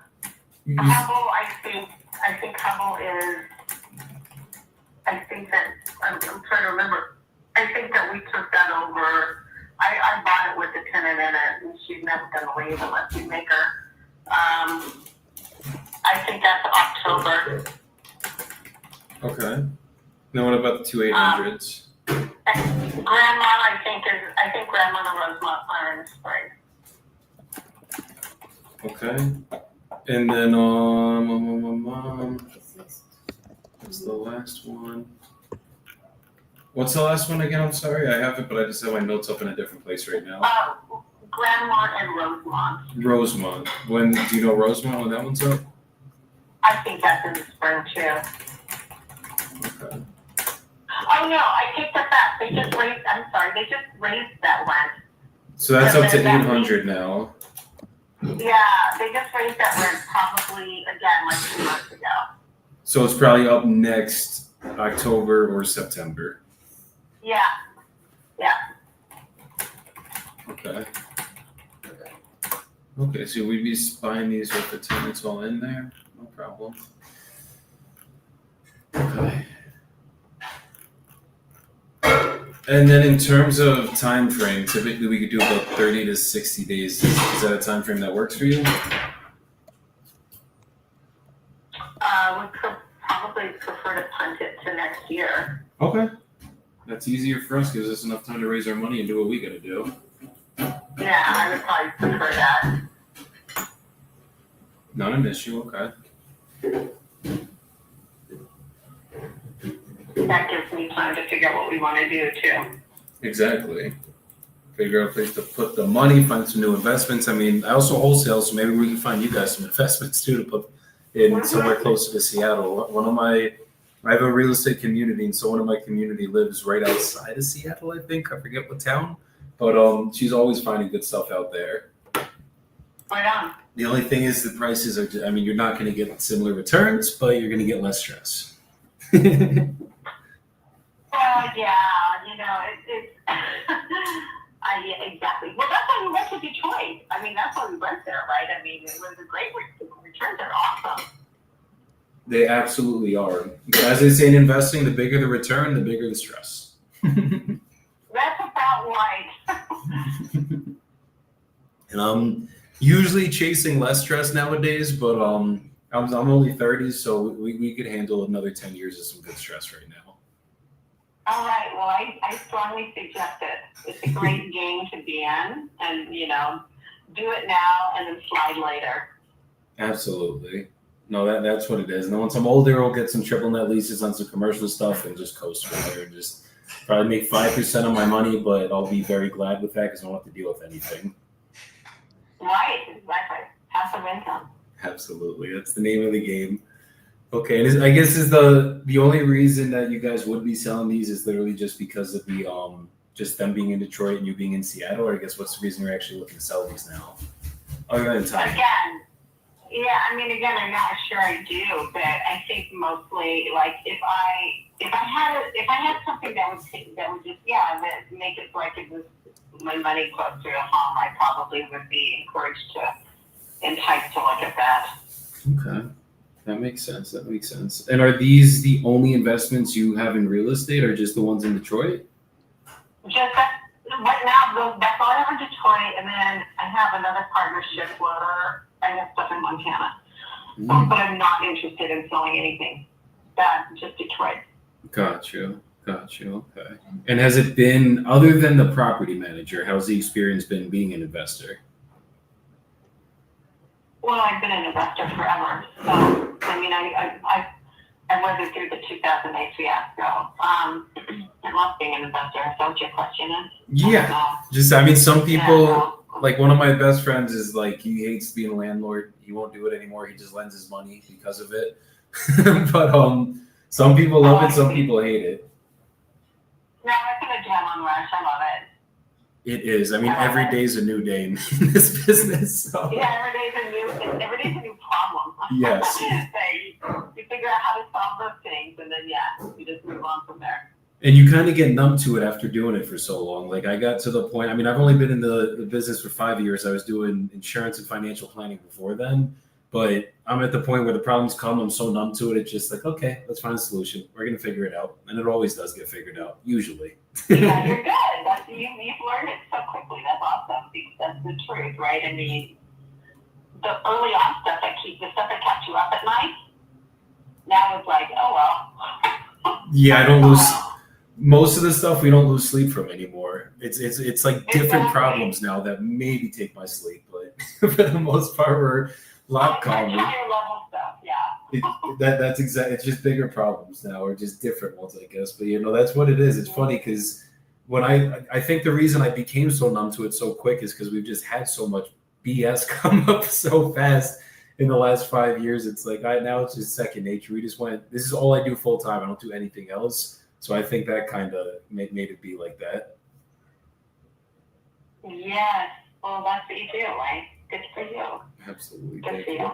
So let me run my numbers really quick. I'm just gonna place you on a really quick hold. That's fine. And then a quick note. Unless you know the Detroit market, it's really hard to value. Zillow can't do it. Redfin can't do it.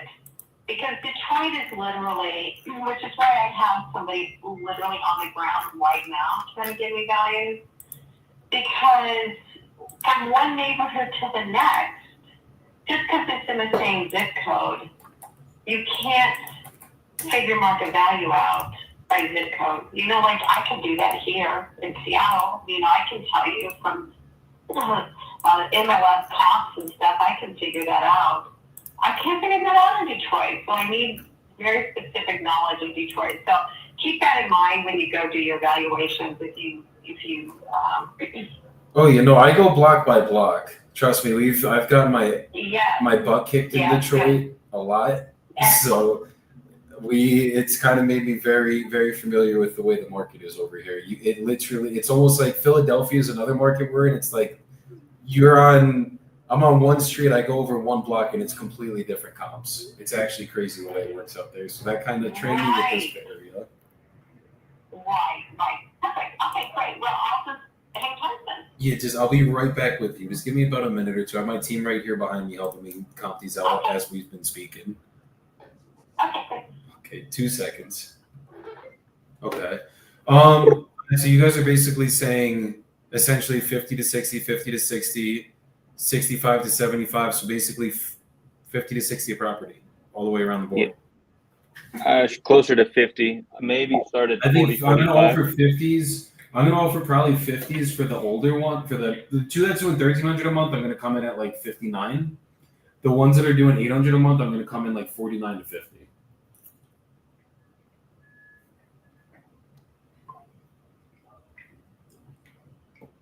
I'm so hungry right now. Thanks for reading. This is what happens when you got your wife working right next to you. Beautiful thing. What you make? Yo, I'm gonna just throw this out there. Cielo, best cook in Colombia. best food I ate while I was out there was the meals that she prepared I for mean, us. she Yeah, that looks packed it fire, bro. out Yeah. today, bro. Like so much chicken, so much rice. Golly, she put her foot in that, brother.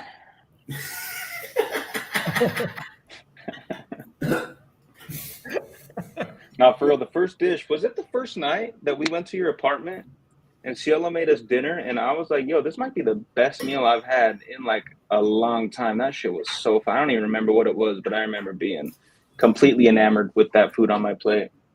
You know, she can 1,000% cook. Joey thinks he's the best cook in his family. Unfortunately, I got to break it to him. Cielo, she knows the game. I cook better meat than her. She cooks everything else better. That's a fair statement. Except Joey likes to cook his steaks on high so they're dry, but he thinks it's good. What? He's insulted. First of all, when a steak is cooked on high, it is never dry. Oh, is that the trick? You sear the outside. If you cook your steak on low, if you slow cook a steak, it's as dry as it gets. That's like there's like certain kinds of meat you can slow cook, but slow cooking a steak, you are tripping. Oh, that's good to know. I want to try to make some beef burgers now that I'm eating beef again, but I'm scared to cook with beef because I never have. I gotta come with her some comps too. Never done did it. Let's see, Clark Street, this guy. Where'd Murray Hill go? Where the fuck did this street go?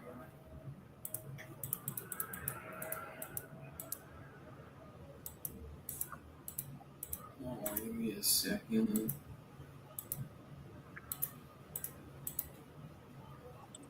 Okay. There we go. Got mobile notaries flying right now. Come on, baby. Delegating to the seller a little bit. If possible, give her a ring. She can come right to your house, all that. I love it. So sometimes, the title company will get the notary. They upload the file into the notary. The notary's got to print it out and then go to the seller's house. But once they book the notary, you get the notary's first and last name and their cell phone number. And a quick way to expedite is literally get that info to the seller as fast as possible and say, call the notary. So then they're now coordinating on their best time. Notary comes over, bangs it out, and then as soon as it's signed, notary uploads it to the portal, goes right to the title company. It's very efficient. Yeah, that's money, bro. Notaries are clutch, dude. Dude, they're the best. I've had really good experiences with a couple of notaries. Lifesavers. Yeah, I only close mobile notaries. I mean, that's just the thing at this point. Why does everybody want to sell lots all the time, bro? Listen, anybody watching this live or who will watch this replay, if you've got a crazy dispo network for vacant land across the nation, please holler at the kids. Joseph. No, we're getting it figured out. I'm not joking. Good. I'm going to stop locking up lots right now. Don't stop locking them up. Just don't lock up the shit you were going to lock up yesterday. Yeah, listen, yesterday was an anomaly because, as you could see, that was just I had problems comping that. I ain't even going to front. I spent a lot of time on it, too. No, but from 2 years ago, I just don't typically go back that far. So but if there's nothing next time I will. Right? No, yeah. Next time I will look back further in time. I just try to keep it within 6 to 12 months if possible, but just not enough data that Jordan was able to find there. So yeah, I did lock up a couple lots too high, but I just feel like there's so many lots out there, bro. Let me make this offer. Get it, lock it up. Okay, you still there, Kelly? Okay, perfect. So what I'm seeing for the Murray Hill property, I think retail, honestly, somewhere around 130 for this. So if it was like fully fixed up and didn't have a tenant, you were trying to get an end buyer to live in it, probably would go close to that. But I think obviously you just did some work there. The judging factor is just the mechanicals. Obviously, if it would pass an actual inspection, which if it's Section 8, it should. For us to do that one cash, we'd probably be somewhere around 60 grand to do that one straight cash. Yeah, can't do that. So basically, to go down the line, the other one on The two that are doing 1,300 a month or 1,200 a month, it would be about 60 and 60. And then the lower ones with the lower rents, that would be about 50 and 50. The average investor in this market, like literally in these specific neighborhoods, that's where they're picking all these things up cash. So they're paying, I'm sorry, so like for Hubble, what did you say, Hubble? 60, For, like, so, 60 for Hubble, because basically Detroit's like a 2 to 3% rental market. So like I know obviously there's parts of Detroit you can get something for 20 grand, fix it up a little bit and rent it out for 1,200 a month. This isn't that neighborhood. This is definitely a better neighborhood than most of those ones. But just because the retail's around the 130, I think Murray Hill and Hubble, those are like the two nicest out of the bunch.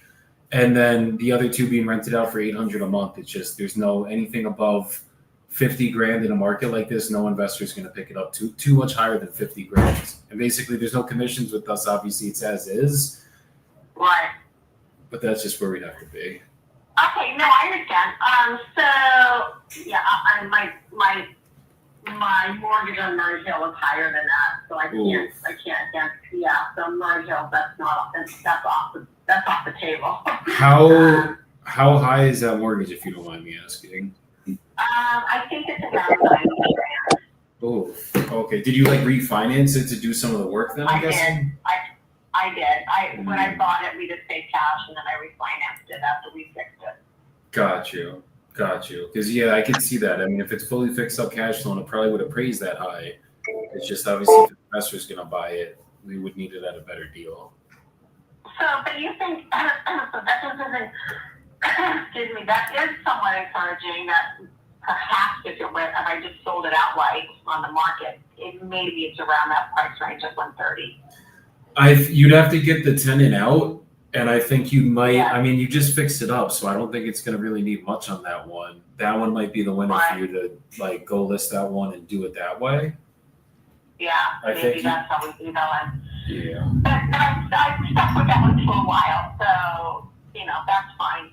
And then, what do you think? So your price on Hubble with a $1,200 a month Section 8 tenant would be roughly 60 grand. Is that what you're saying? 60 grand. That's you guys. Obviously, if there's a mortgage on it, that's the only thing that would come out. But yeah, it would be a 60 grand. Yeah, of course. You guys. And because that's just like, it sounds like you're more familiar than the neighborhood than I am. Slightly higher quality neighborhood. Yes. What do you think the retail value of that one is? Market value. I mean, not to an investor. That one, let me pull it up one more time because I have it in my notes. Hold on one second. Dude, it just freaking thundered so loud right there. That's what you get for bragging about how awesome it's out, how awesome the weather was before. Well, let me just pull up Hubble one more time. I'm sorry. No problem. Joey. What's good? These could be novations if she gets the tenant out. The thing is the tenants are on long leases. She'd have to buy them out of the lease. Then you going creative then?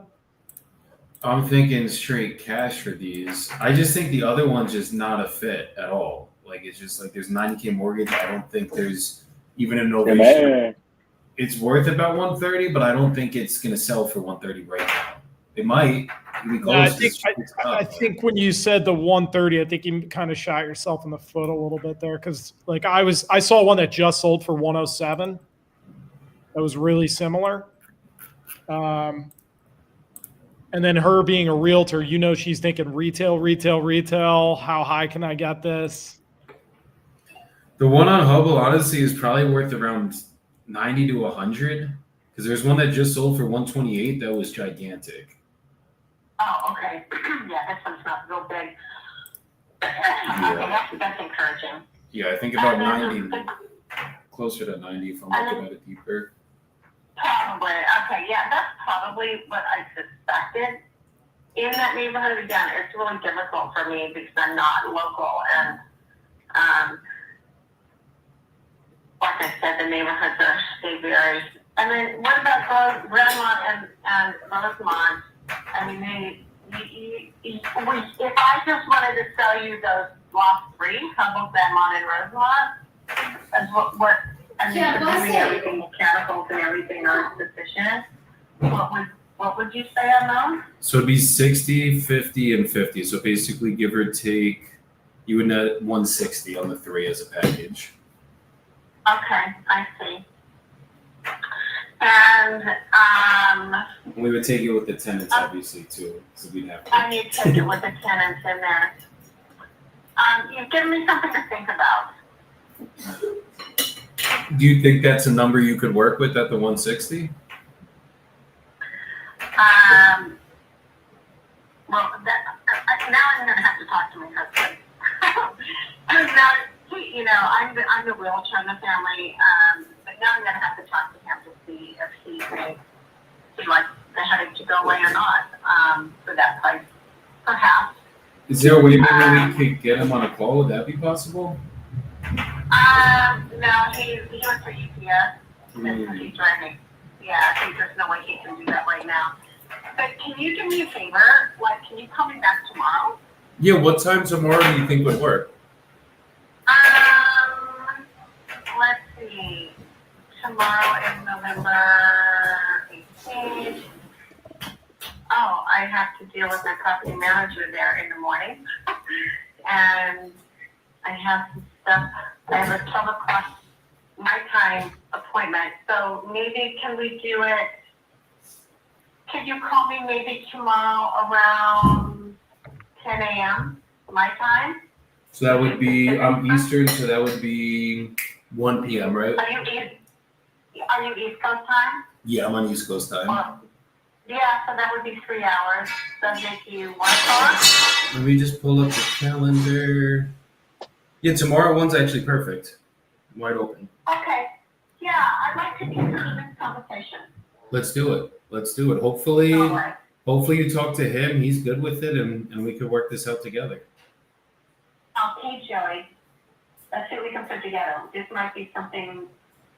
We just got to sleep on this one, right? So I gotta give him the idea, and then we'll just see what happens. Okay. Okay, perfect. Talk to you tomorrow. Okay, you have a great rest of your day, Kelly. It was a pleasure today. You too. Take care. Take care. Bye-bye. I don't think she was making it. She was very up in the air from the beginning of the call. Yeah. I don't think there's anything that was going to get her to sign today, but I think we're in the ballpark right now. I think we're getting where she wants to be.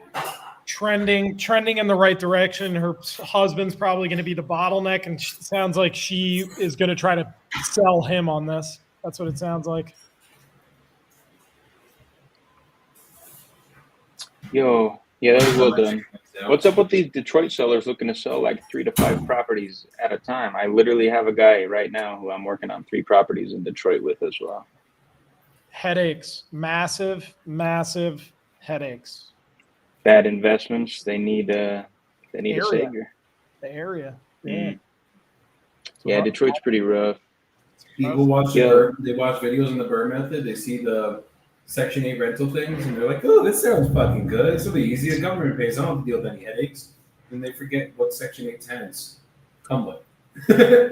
Yeah. Until the cops are there every other night, and then the firefighters are there because the place is now on fire. So yeah, which is crazy because I like to think that Section 8 tenants aren't going to destroy the place because then they're going to lose their Section 8 funding.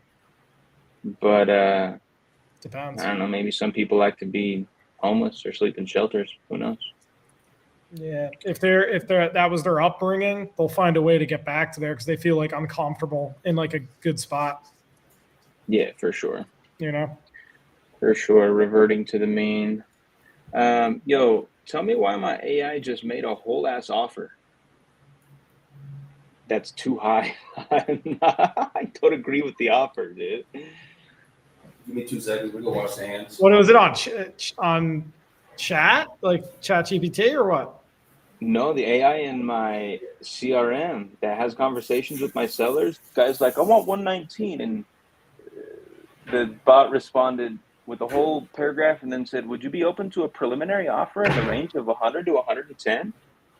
What? No, that's too high.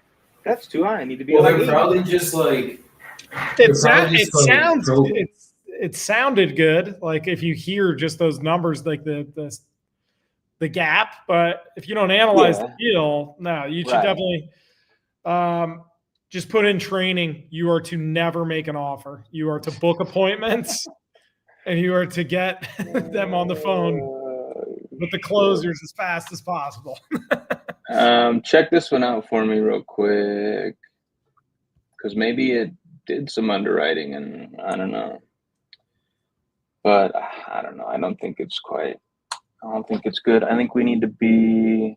Listen, I'm seeing lots, and this is Houston, mind you. So there is a lot of activity in lots selling and new builds happening in this area. The hell happened to the shirtless Frozer? Ooh, disconnected. Just you and me, Rashi boy. All right. So I'm seeing lots. Our lot is 0.17 acres. We got one that just sold here, 0.07 at 94K. Just sold on the 4th of November.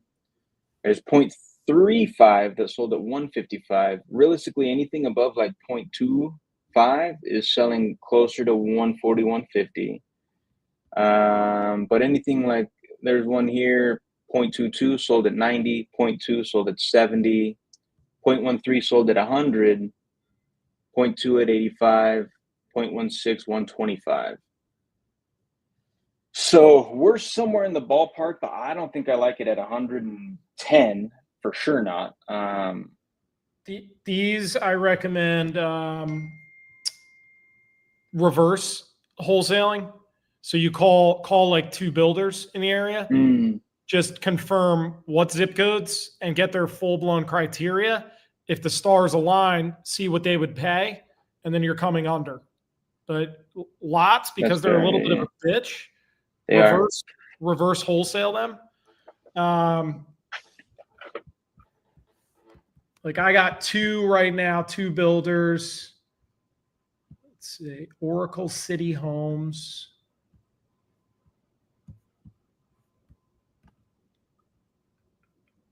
Small home builder. If you throw this into chat, this is one. That's one builder right in the area. I just don't have any of their info, but I do have their names. Okay. And then that was this crazy. one. This one's like a crazy big builder. The whole power just shut off. Yeah, it was wild. Did it just start storming crazy out there? Ross, thank you for those. Do you guys remember how we started the live? Yeah. Those are. That's a great way for.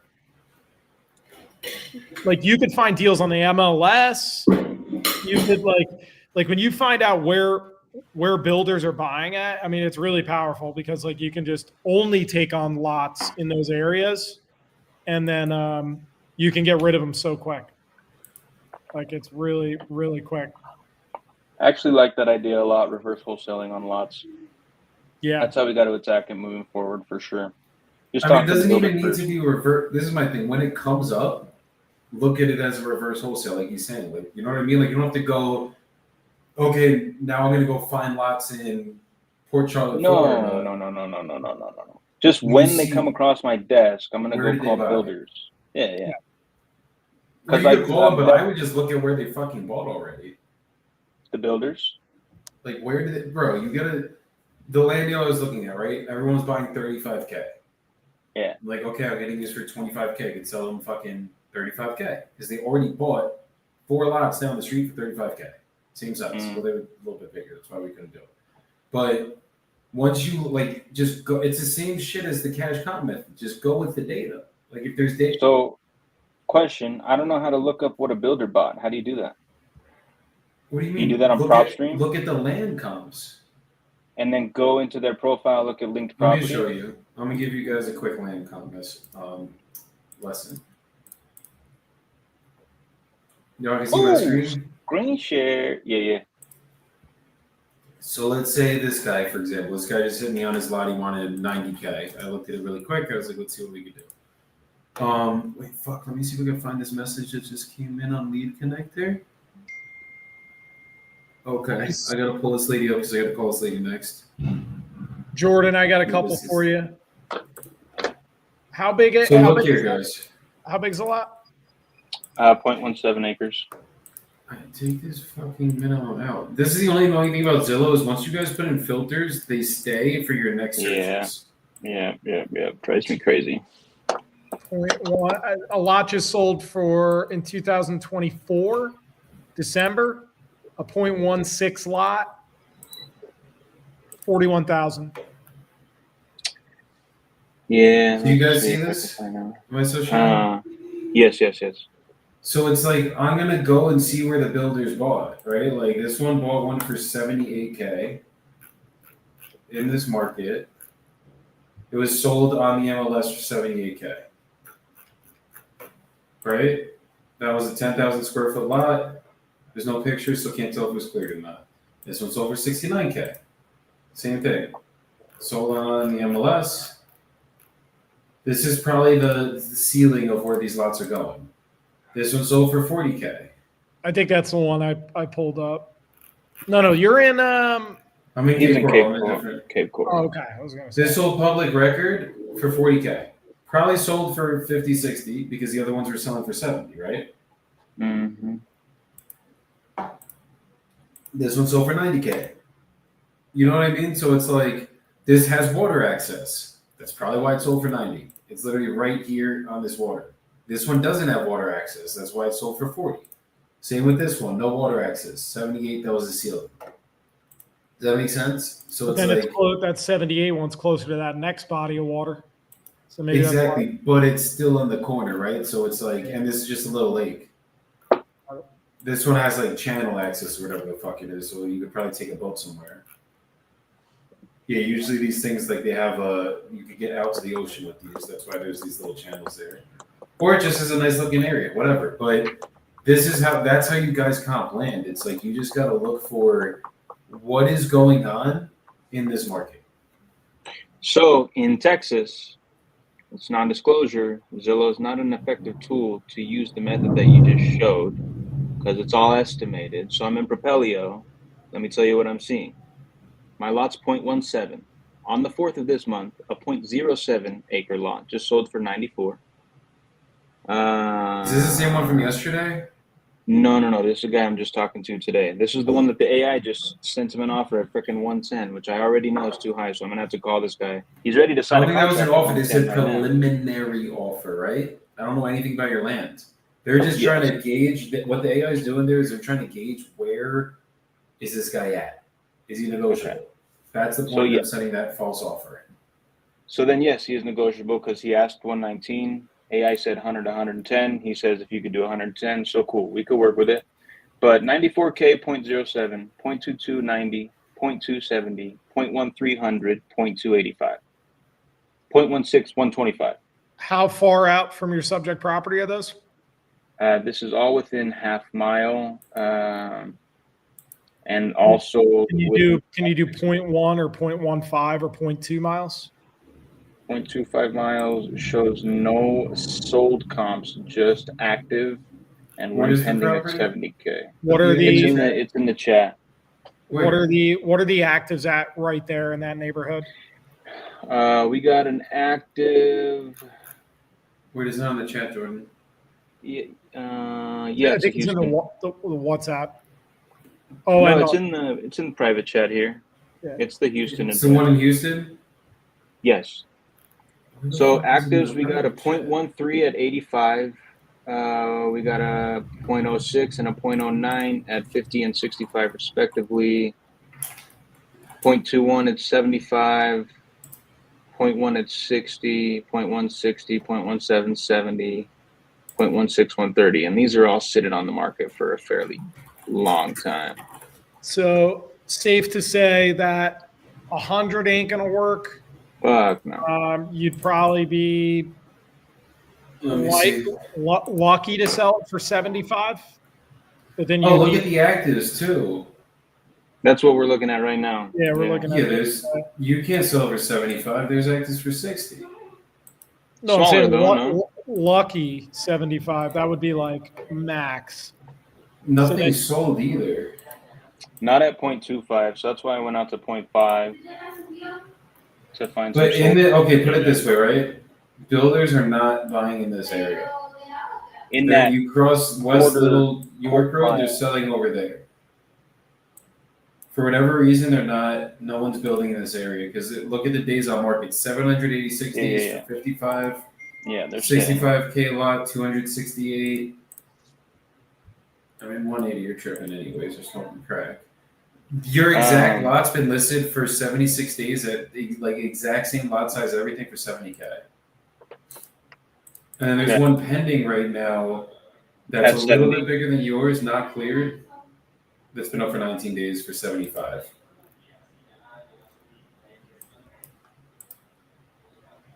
So going out a half mile to get sold comp data, and I'm looking south. I'm looking within both major roads, not crossing. What's this? 119. That's bigger. This one's 140. That's a lot bigger. Dude, this guy is ready to sign. This one sold at 90. Bigger. Oh, yeah. All right. Oh, this is going to be fun. I'm going to get this one on the live. This guy's going to tell me to eat shit. He's like, send the DocuSign. Got his email and everything. He's ready to lock it up at 110. Thanks, AI. I'm saying, Jesus Christ. Way to high anchor the seller. Golly. Yeah. Yeah. Check out the situation. I mean, why is he even crunch?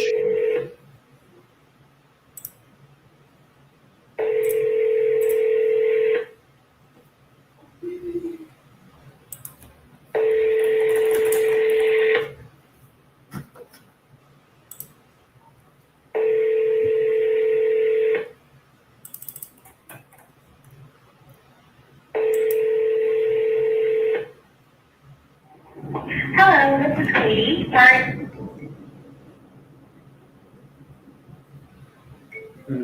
Double tap. Hello, this is Katie. Come on, Katie. What's good, lady? Ay, güey, puta.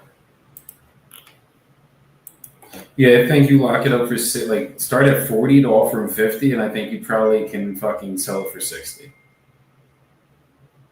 If I'm being honest. This guy's gonna lose his mind. Let's do it.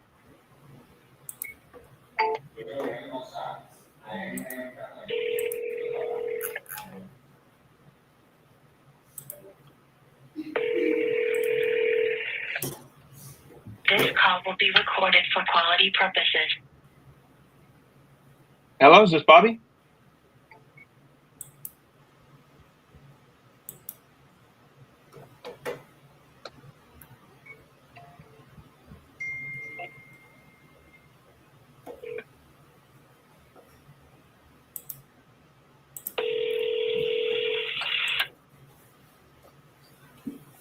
This call will be recorded for quality purposes.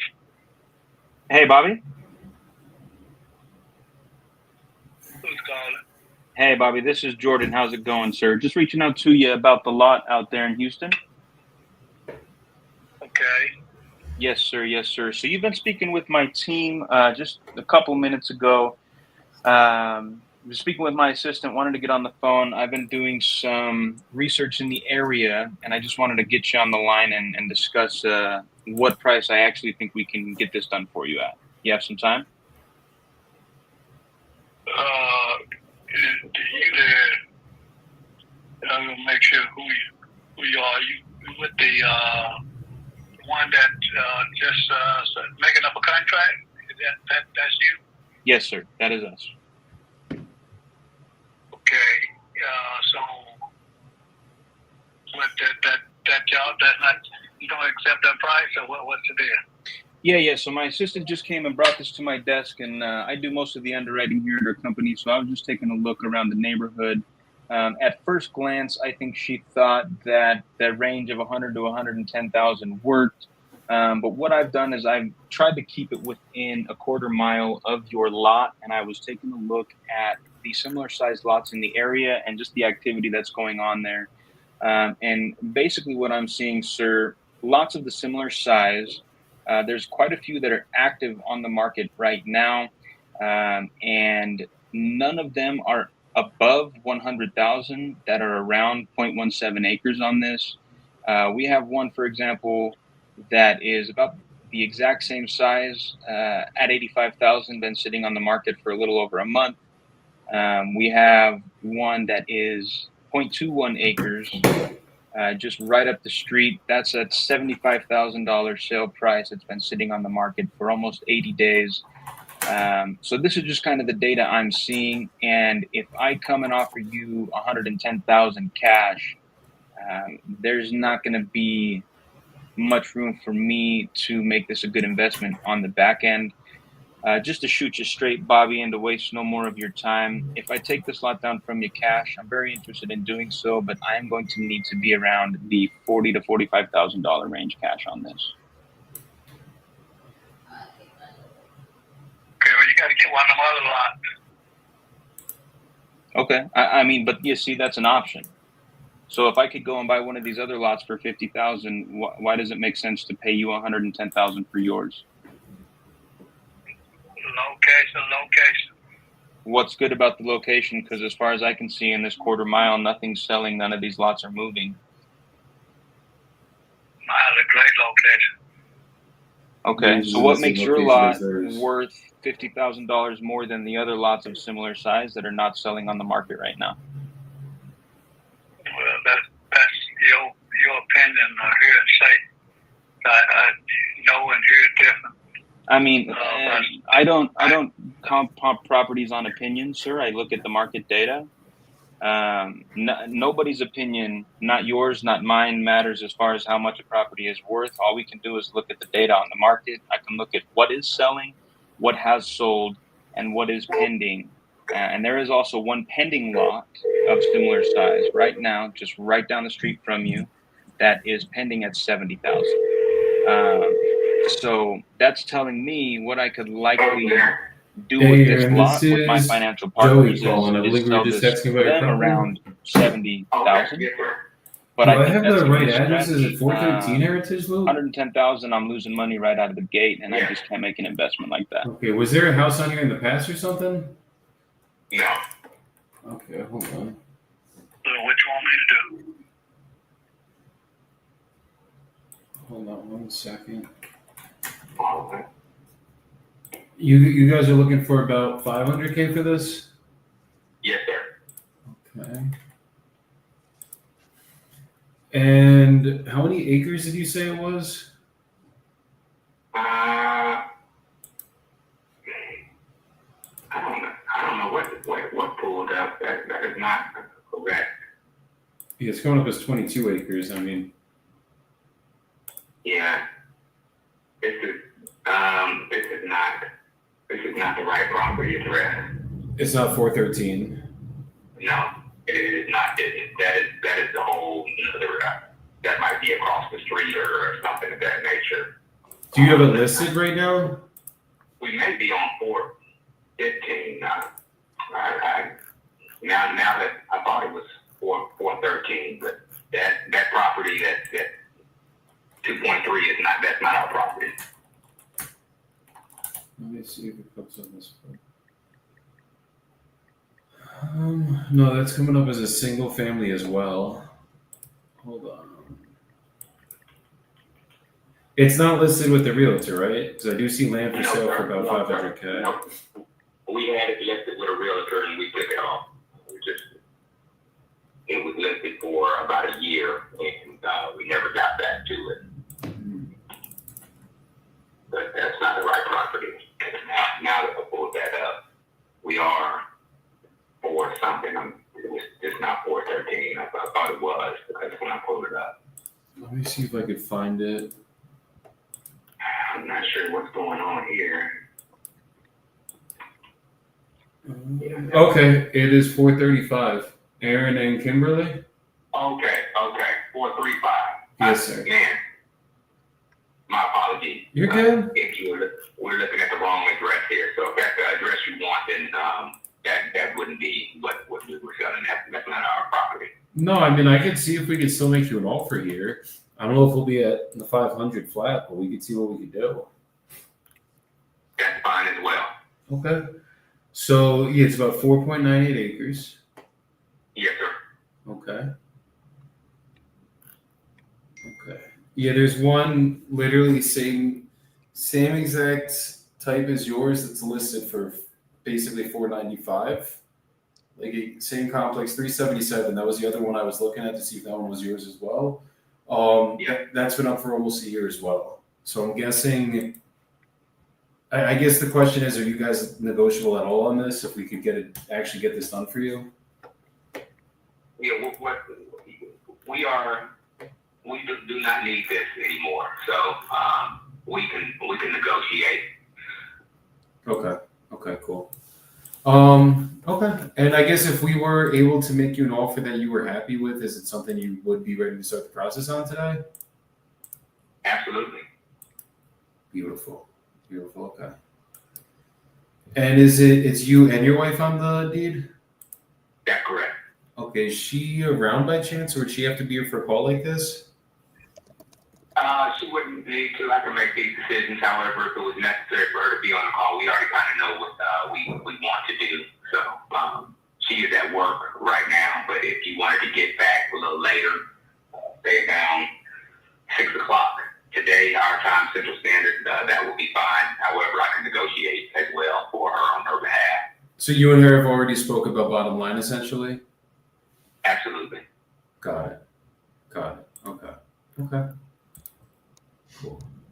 So basically, I mean, she's just gonna have to sign off on it. So worst case, if we do come to terms on numbers right now, we would just basically, I'd send it to you. You give her a quick call, be like, "Hey, we're good to sign. Just sign this." I'll go over everything with you guys, and then we can get. And I can get her on the call if it needs to. She's just at work. She's a physical therapist, and she's got her own practice, so she does a lot of. I love it. A lot of people doing things. So. I hear you. Okay. So basically, the way that my process works, I'm just going to ask you some questions about the property. Then I'll get you an offer right here on this call. If you're good with that offer, I'll send you over a purchase agreement. We can go over everything together on that agreement. And then as long as everything makes sense, we would sign it, send it over to the title company. They'll protect you guys as the seller, us as the buyers. And then we would just pick a closing date of your choosing to receive the money, and title would send that via wire transfer, a certified check. Okay. Yes, sir. That all sounds good? Yeah. Okay. So on the land, is it cleared or uncleared land? Let me pull up the pictures just so I have this up in front of me too. Yeah, it's clear. It's just got the grass on it. There's a gentleman we pay that goes to the community and gets the bay nails off of it, and we pay him a fee. He just keeps on doing that and keeps it cut. So. Okay. Love it. And is it gonna be? Do you have to put a septic system here, or is there a public sewer?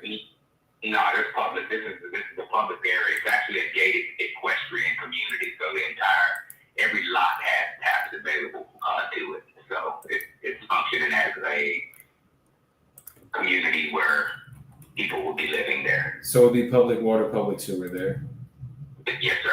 You don't need to bring in anything else. Are the hookups already there and everything? Well, taps are available. I'm not sure if the hookups are there, but there are taps available. Okay. And is there any environmental issues with the land? Has there ever been any tests done on it?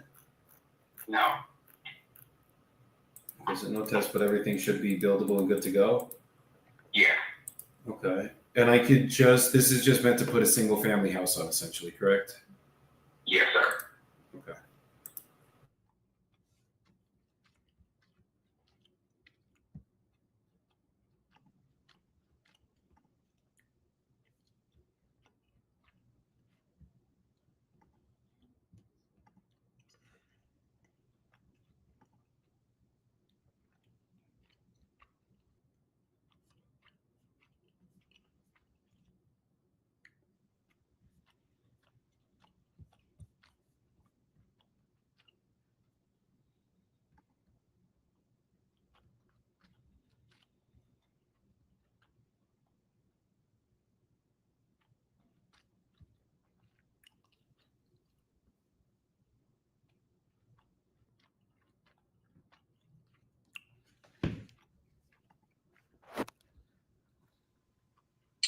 Dang, we lost the shirtless. Yo. So what's going on in Texas? So he tells, it was a decent conversation. I basically just told him, listen, why would I pay $100 for yours when there's 2 listed right down the street, exact same size for $75 and $80? Like, tell me why that makes sense. He couldn't. But then he says, I have this other lot on Cone Street. It's literally like same neighborhood, right down the street, within a quarter mile. And when I pulled that one up, I got a whole bunch of different comps that didn't come up on the first lot. That's weird. Not sure why that is, but I told him I wanted to look at this data. What were you using a comp? Propelio is what I always use in Texas because everything else is bonkers. But most of these have already been built on, but I do see one here, 0.13, that's sold in October at $80K. So let me see pendings. Hold on. And it's in 77. His is in 77091. Yeah. Both of them are. Yes, sir.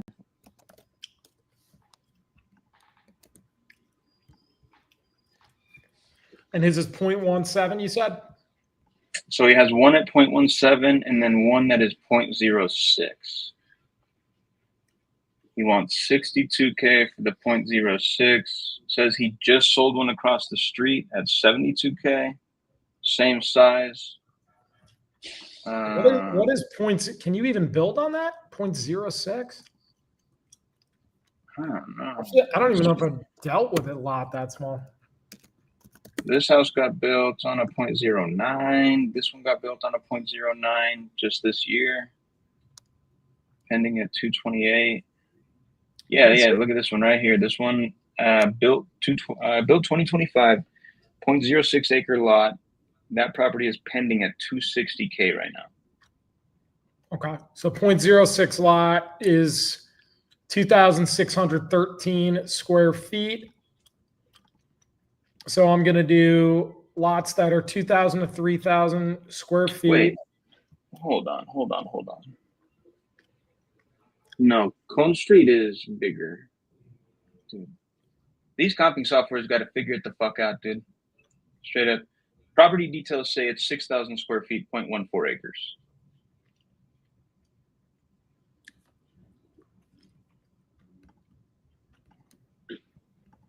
What are you seeing?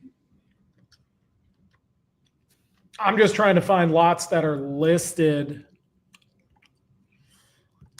in that zip. Kind of see where they're going for.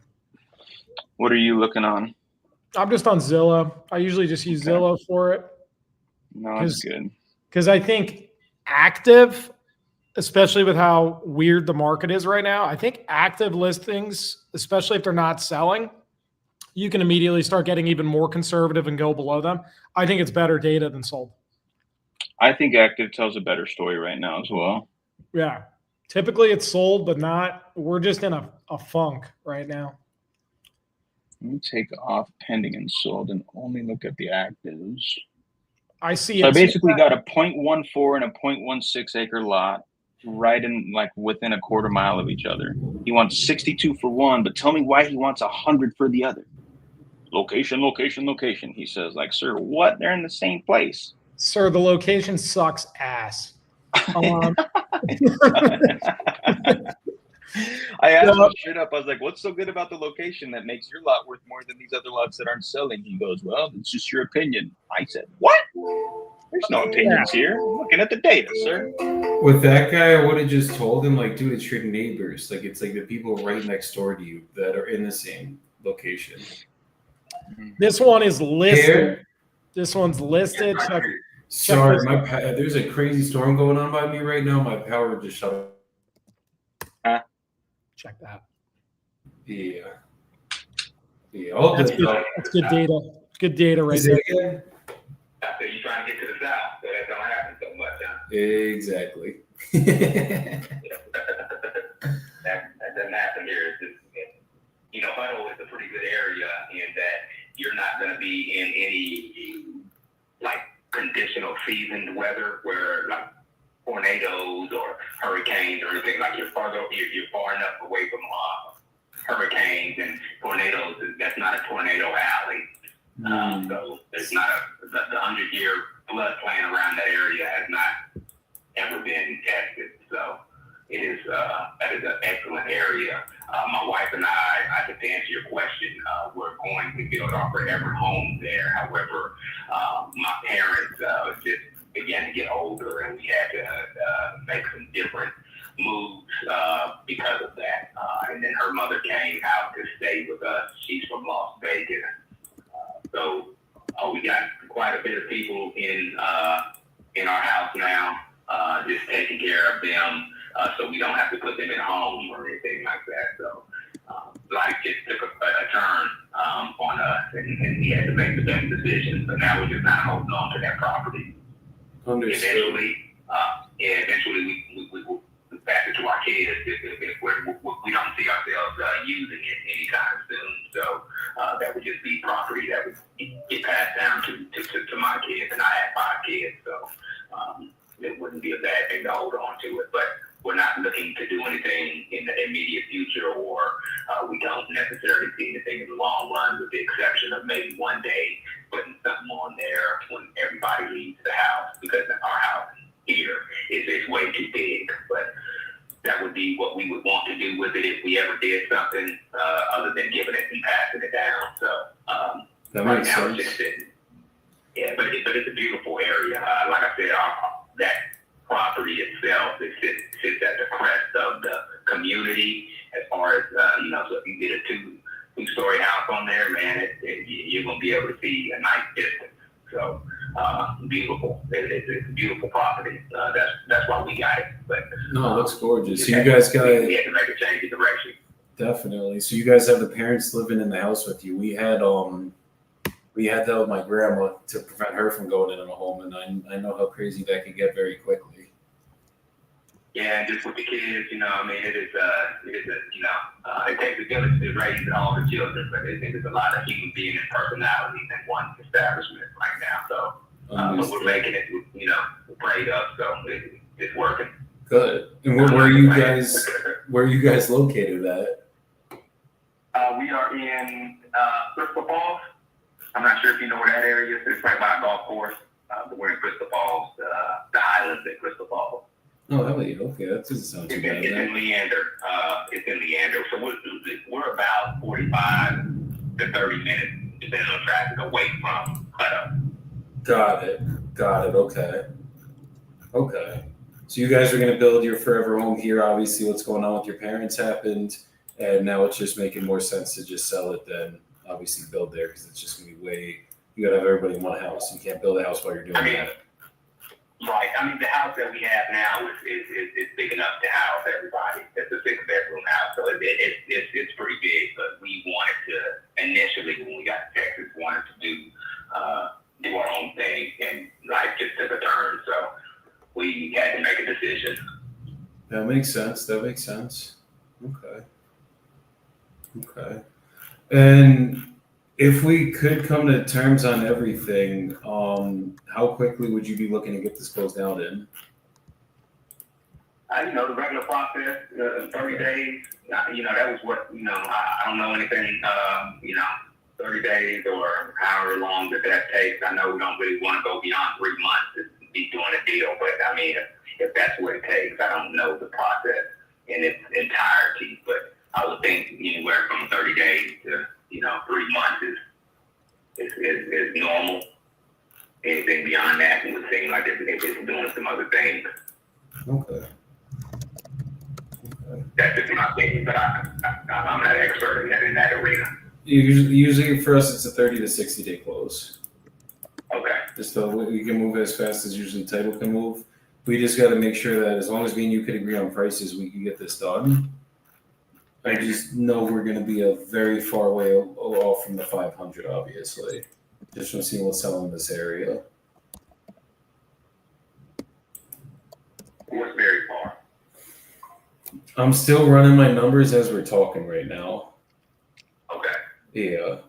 Because, Basically, there's been this one. It's been up almost a year for 495. I saw you guys had it. The lowest it was listed on your end was 435, and then obviously you were 439. And obviously, it didn't sell when it was listed on the open market, which means even like end buyers that wanted to buy it with their own buy it, do what you guys are planning on doing, building their own house to live in, and they're going to pay higher than any investor would pay. They weren't willing to take it. So we had a couple offers. They just wanted to do some special financing, and we didn't like the financing that they were doing. So they wanted you guys to finance it. No, they wanted to do some special financing. One of the financing was going to be about 10 years. So they were going to give us 20% up front, and then the rest of it was going to come in the next 10 years. It was cool, but we didn't like it. It wasn't anything that we wanted to do. And we did have a buyer that was going to take it, but they soured out at the end. So we just took it off the market. It wasn't, and like I said, when we took it off the market, it was because we were going to give it to our children. That was what we had just decided. So that's why it's not necessarily listed, even though it was listed before. We were just going to pass it down. It's not, not a big deal. I don't want to go into that, but we had a couple of buyers that wanted it. It just didn't meet our terms, so we declined. That makes sense. Okay. Because just looking, I mean, like we could definitely build a nice house here. It's just, I mean, there's houses that we're selling for 2010 build, sold for 780 on 2 acres of land.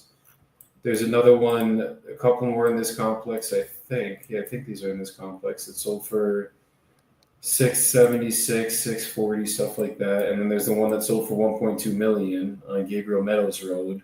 But that one was 14 acres, not 4 acres. So yeah, some of those properties aren't.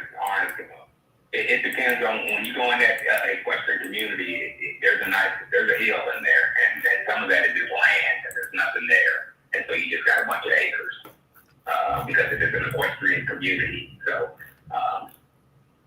I'm not sure what was being done, but I know we got it in about 2013 or 14, and things just have changed with the economy since 2014 to 2010. Things are not the same. yeah, I mean, there's a lot that sold. The last lot that's actually physically sold, you guys bought this for like 125. Yours was obviously in 2017, and then since then there hasn't been a single lot in this area that sold, other than one that sold. It was 2 acres for 210 grand. So basically, obviously, 2 acres sold for 218. That's about 100 grand an acre. Exactly. But I don't think it's, if I'm being honest with you, just because the highest thing that's ever sold was 1.2 million, and to build what we'd have to build on here to get anything near that number, and the acreage there is going to help. I'd probably have to put almost double the size of a house just to account for the acreage there, because 4 versus 14 acres, that's a big jump right there. They got a lot of land. We probably almost have to put like a 4,000 square foot house up, and to do that, it's probably going to cost me like 700 grand, maybe even 800 grand, depending on how the finishes we put in, how nice we really want to go for that big of a house. Like we'd be putting up a mansion here. You know what I mean? So yeah, you're 700,000 for 400,000 for 4,000 square feet. You're going to be doing more than that out here in Texas. yeah, no, I mean, we'd have to put probably a nice what's it called? A nice shed in there, like a shop, something like that. Like to compete with what is sold over here, we'd have to go to the nines. You know what I mean? Like we'd have to like put a. I could agree to that. I could agree that 400,000 square foot house or 4,000 square foot house would go to the nine. Yeah, we'd have to go crazy here. So I think for us to get this, probably like 250 to 3, if I'm being honest with you. Yeah. Yeah, that's not enough. If I'm being honest with you, that's not going to do it. What do you think would do it? Because I think anything above 3, 4 for an investor to get it done, we just got to make something. But if I'm going to spend, even if I only have to spend 600 grand, right? I buy it for, let's say you're 400 grand, for example. We're all in $1 million and I can only sell for 1.2. Once I pay all my commissions to my realtor and all the closing costs, I'm basically either breaking even or almost losing money after I have to pay for the cost of my money too. Yeah. Yeah. So, I mean, how close do you think, let's say we could get around that 3 number, how close do you think you could be to that? I'd rather be closer to 4 than 3. We've already turned down offers to 3, so I'm not going to go have that conversation. One of our offers at the lower end was 350, and we said no. So I know now that 350 is not going to do it. The reason why is that it was at 540, and we were kind of just coming down off the 500. I was trying to give it 100,000 acre. So I'm still on, around 4.9, but I understand that there's going to be closing costs and we want to keep that in the package. And so I can go 430. If I'm being honest, I can go 430 in closing. Yeah, I mean, when you guys had a 439 with the agent, you were gonna net less than the 430.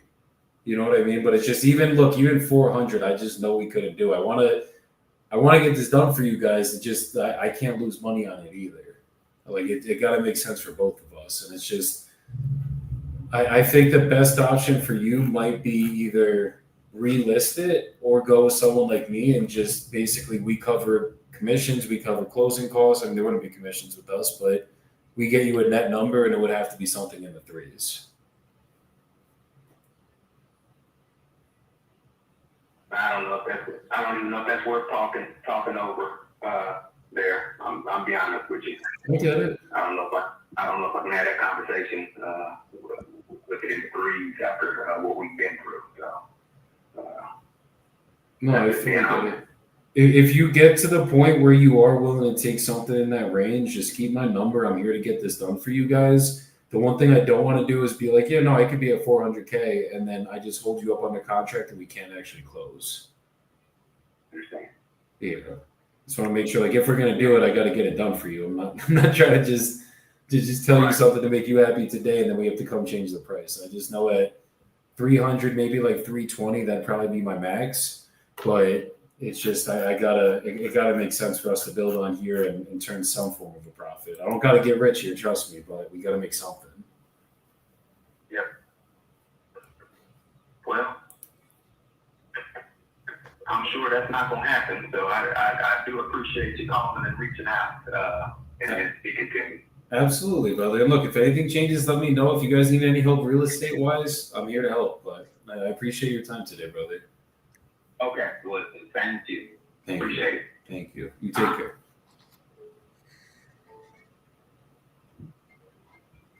Great job. I'm serious. That is a poster child example of Shoot you your can't say the right thing to the wrong seller. It's you handled that literally perfectly. And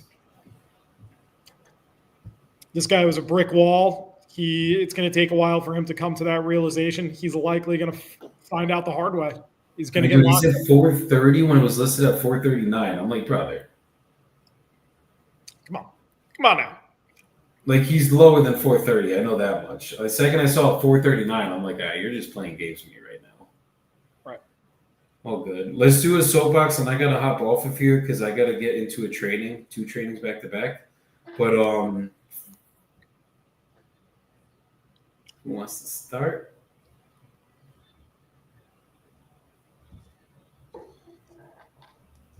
Soapbox.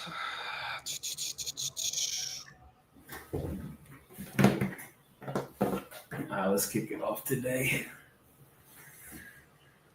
Yeah, I don't know. I think that was that. What's the Wayne Gretzky phrase? I don't want to fuck it up, but you miss 100% of the shots you don't shoot. Yeah, you miss 100% of the shots you don't shoot. Joey nailed it on this last call. What people forget when they're giving offers is your offer is a motivation detector. It's built within. So people are going to put up this front. I'm not motivated. I don't really need to sell this and that. And a lot of the times they are right. Like they just simply aren't that motivated. But other ones, they're putting up a front and they're protecting themselves and they'll do everything possible to just protect themselves and their ego, and they're embarrassed of their situation. Then the offer comes out, and what it does is it gets them thinking. They're trying to think about what life would look like without this situation. And it's usually some greener grass because they're probably not in the best spot. So just shooting your shot, even if you're having a difficult time detecting motivation throughout the conversation, or their guard is like 100% up and they ain't budging, they're just kind of difficult in general. Shoot your shot. Joey did it. Yeah, you're not going to get it every time. You're not going to get the signed contract, but what you are going to get is better at your skills, and you're going to get some sort of feedback from the seller. That feedback is crucial. So we know likely long-term follow-up, or we're never doing business with them, and getting something instead of you just doing all these hypotheticals like, I withheld the offer because of X, Y, and Z reasons. I just don't know if it was worth my time. You don't know until you know, and that's shooting your shot. So excellent job, Joey, doing that. I always tell acquisitions guys on our team, like, hey, even if you can't detect motivation, screw it. Just give them the offer, because that will reveal more of what's going on, or it'll reveal that nothing is going on and it's not a big deal and they don't need to sell.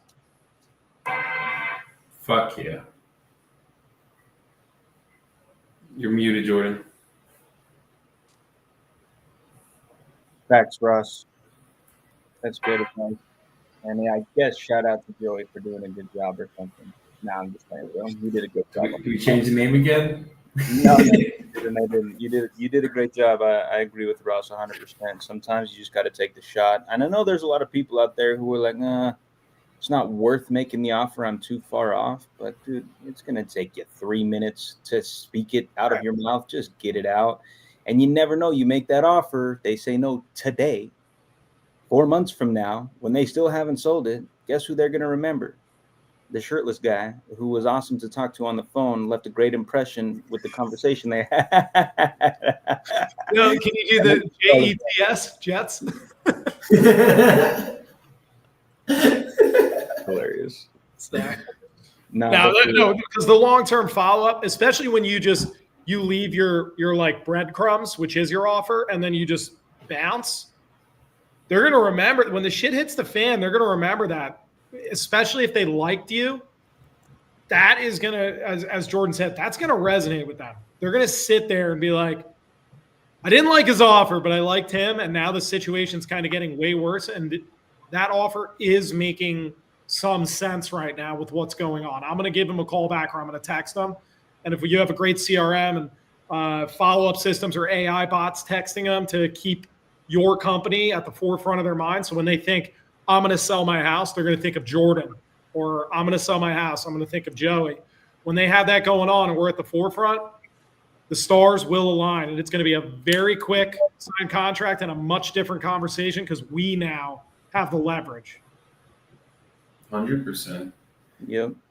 Absolutely. I think for me today, guys, we're going to get a little deeper into this shit. Like, it's not just about don't make the offer. So look, you got to make the offer. You got to build the rapport. You got to make sure that you shoot every single shot that you have. Get someone on the phone, then make it through the process of getting a fucking offer. That's simple. But like, I had a guy today that called me back that fucking dropped his price by 30 grand, 25 grand. And he remembered my offer. He remembered me. Granted, it's not a deal. We're not getting the deal done, but all good. He still accepted my fucking offer from 5 months ago, 4 months ago, from the last live challenge me and Jordan did. So that shows why you get rapport. But it's not just make the low offer and make the fucking offer. It's like, you guys got to stay true to your fucking numbers. Me and Jordan were talking about this yesterday. Like, it's not just coming up to please and get the contract. You're going to say no a lot more times than you say yes.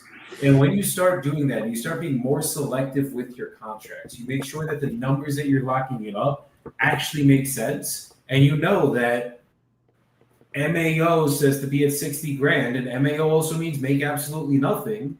So instead of coming up to 60 grand, you stay firm at 55. You stay firm at 50. And you stay in the numbers that you know you can make money at. Then you're going to not only get contracts, but you're going to move the contracts that you guys get. And that's what this shit's about. Like at the end of the day, if I can't move a fucking deal, if I can't move the contract that I locked up, then what is the point of locking up the contract? I'm literally wasting my time, my team's time, the seller's time, everybody's time. But if I get to the point that I get like my offers make sense, the numbers are here, and I stay true to my numbers, you're not going to move every single deal, but you're going to move a hell of a lot more than if you do it the other way. So make sure that you guys are staying true to your numbers, staying in the pocket with them. And if it needs to be a follow-up, it's a follow-up. You guys know I love one-call closes. But the money's in the follow-up, and that's where the money comes from. That's where the deep discounts come from. It's very hard to get a one-call close where you're extremely deep discounted unless you have that seller that's very motivated. That's why a lot of my more recent deals have been follow-ups. So just how it goes, guys. Make sure you guys are not afraid to make the low offer. Stop agreeing with the fucking seller. Be where you know you can make money. That's it. That's the mentality you gotta have. So Jordan, Ross, appreciate y'all coming up here. As always, we will be back here Thursday, probably same time we did today, around 11:30, 12:30, something like that Eastern time. We will be scheduling it so you guys know exactly when we're coming live. And I think I got a surprise dispo day going for you guys tomorrow with my team. So stay tuned for that. You guys will see it all coming through your feeds. But if you guys are watching, hit that subscribe button on the YouTube channel. Let's get that shit popping so we can get some more views on these things and have some fucking fun. And if you guys aren't in a fucking community, or if you need help getting consistency in your business, $200 a fucking month for 25 leads a month, you JV them with us, and I'll show you what's given us consistency, what's given Jordan consistency, what's given Ross consistency, what's given all of us consistency in our businesses. We have the hack. We have the tricks. And it ain't a secret. It's very simple. So come by us. Hit the link in my fucking bio to get in the community, or just send me a fucking DM. Let's get on a call and talk about it. But let's get you guys to win, and everybody else, have a good rest of your day, and peace the fuck out, y'all. Doses.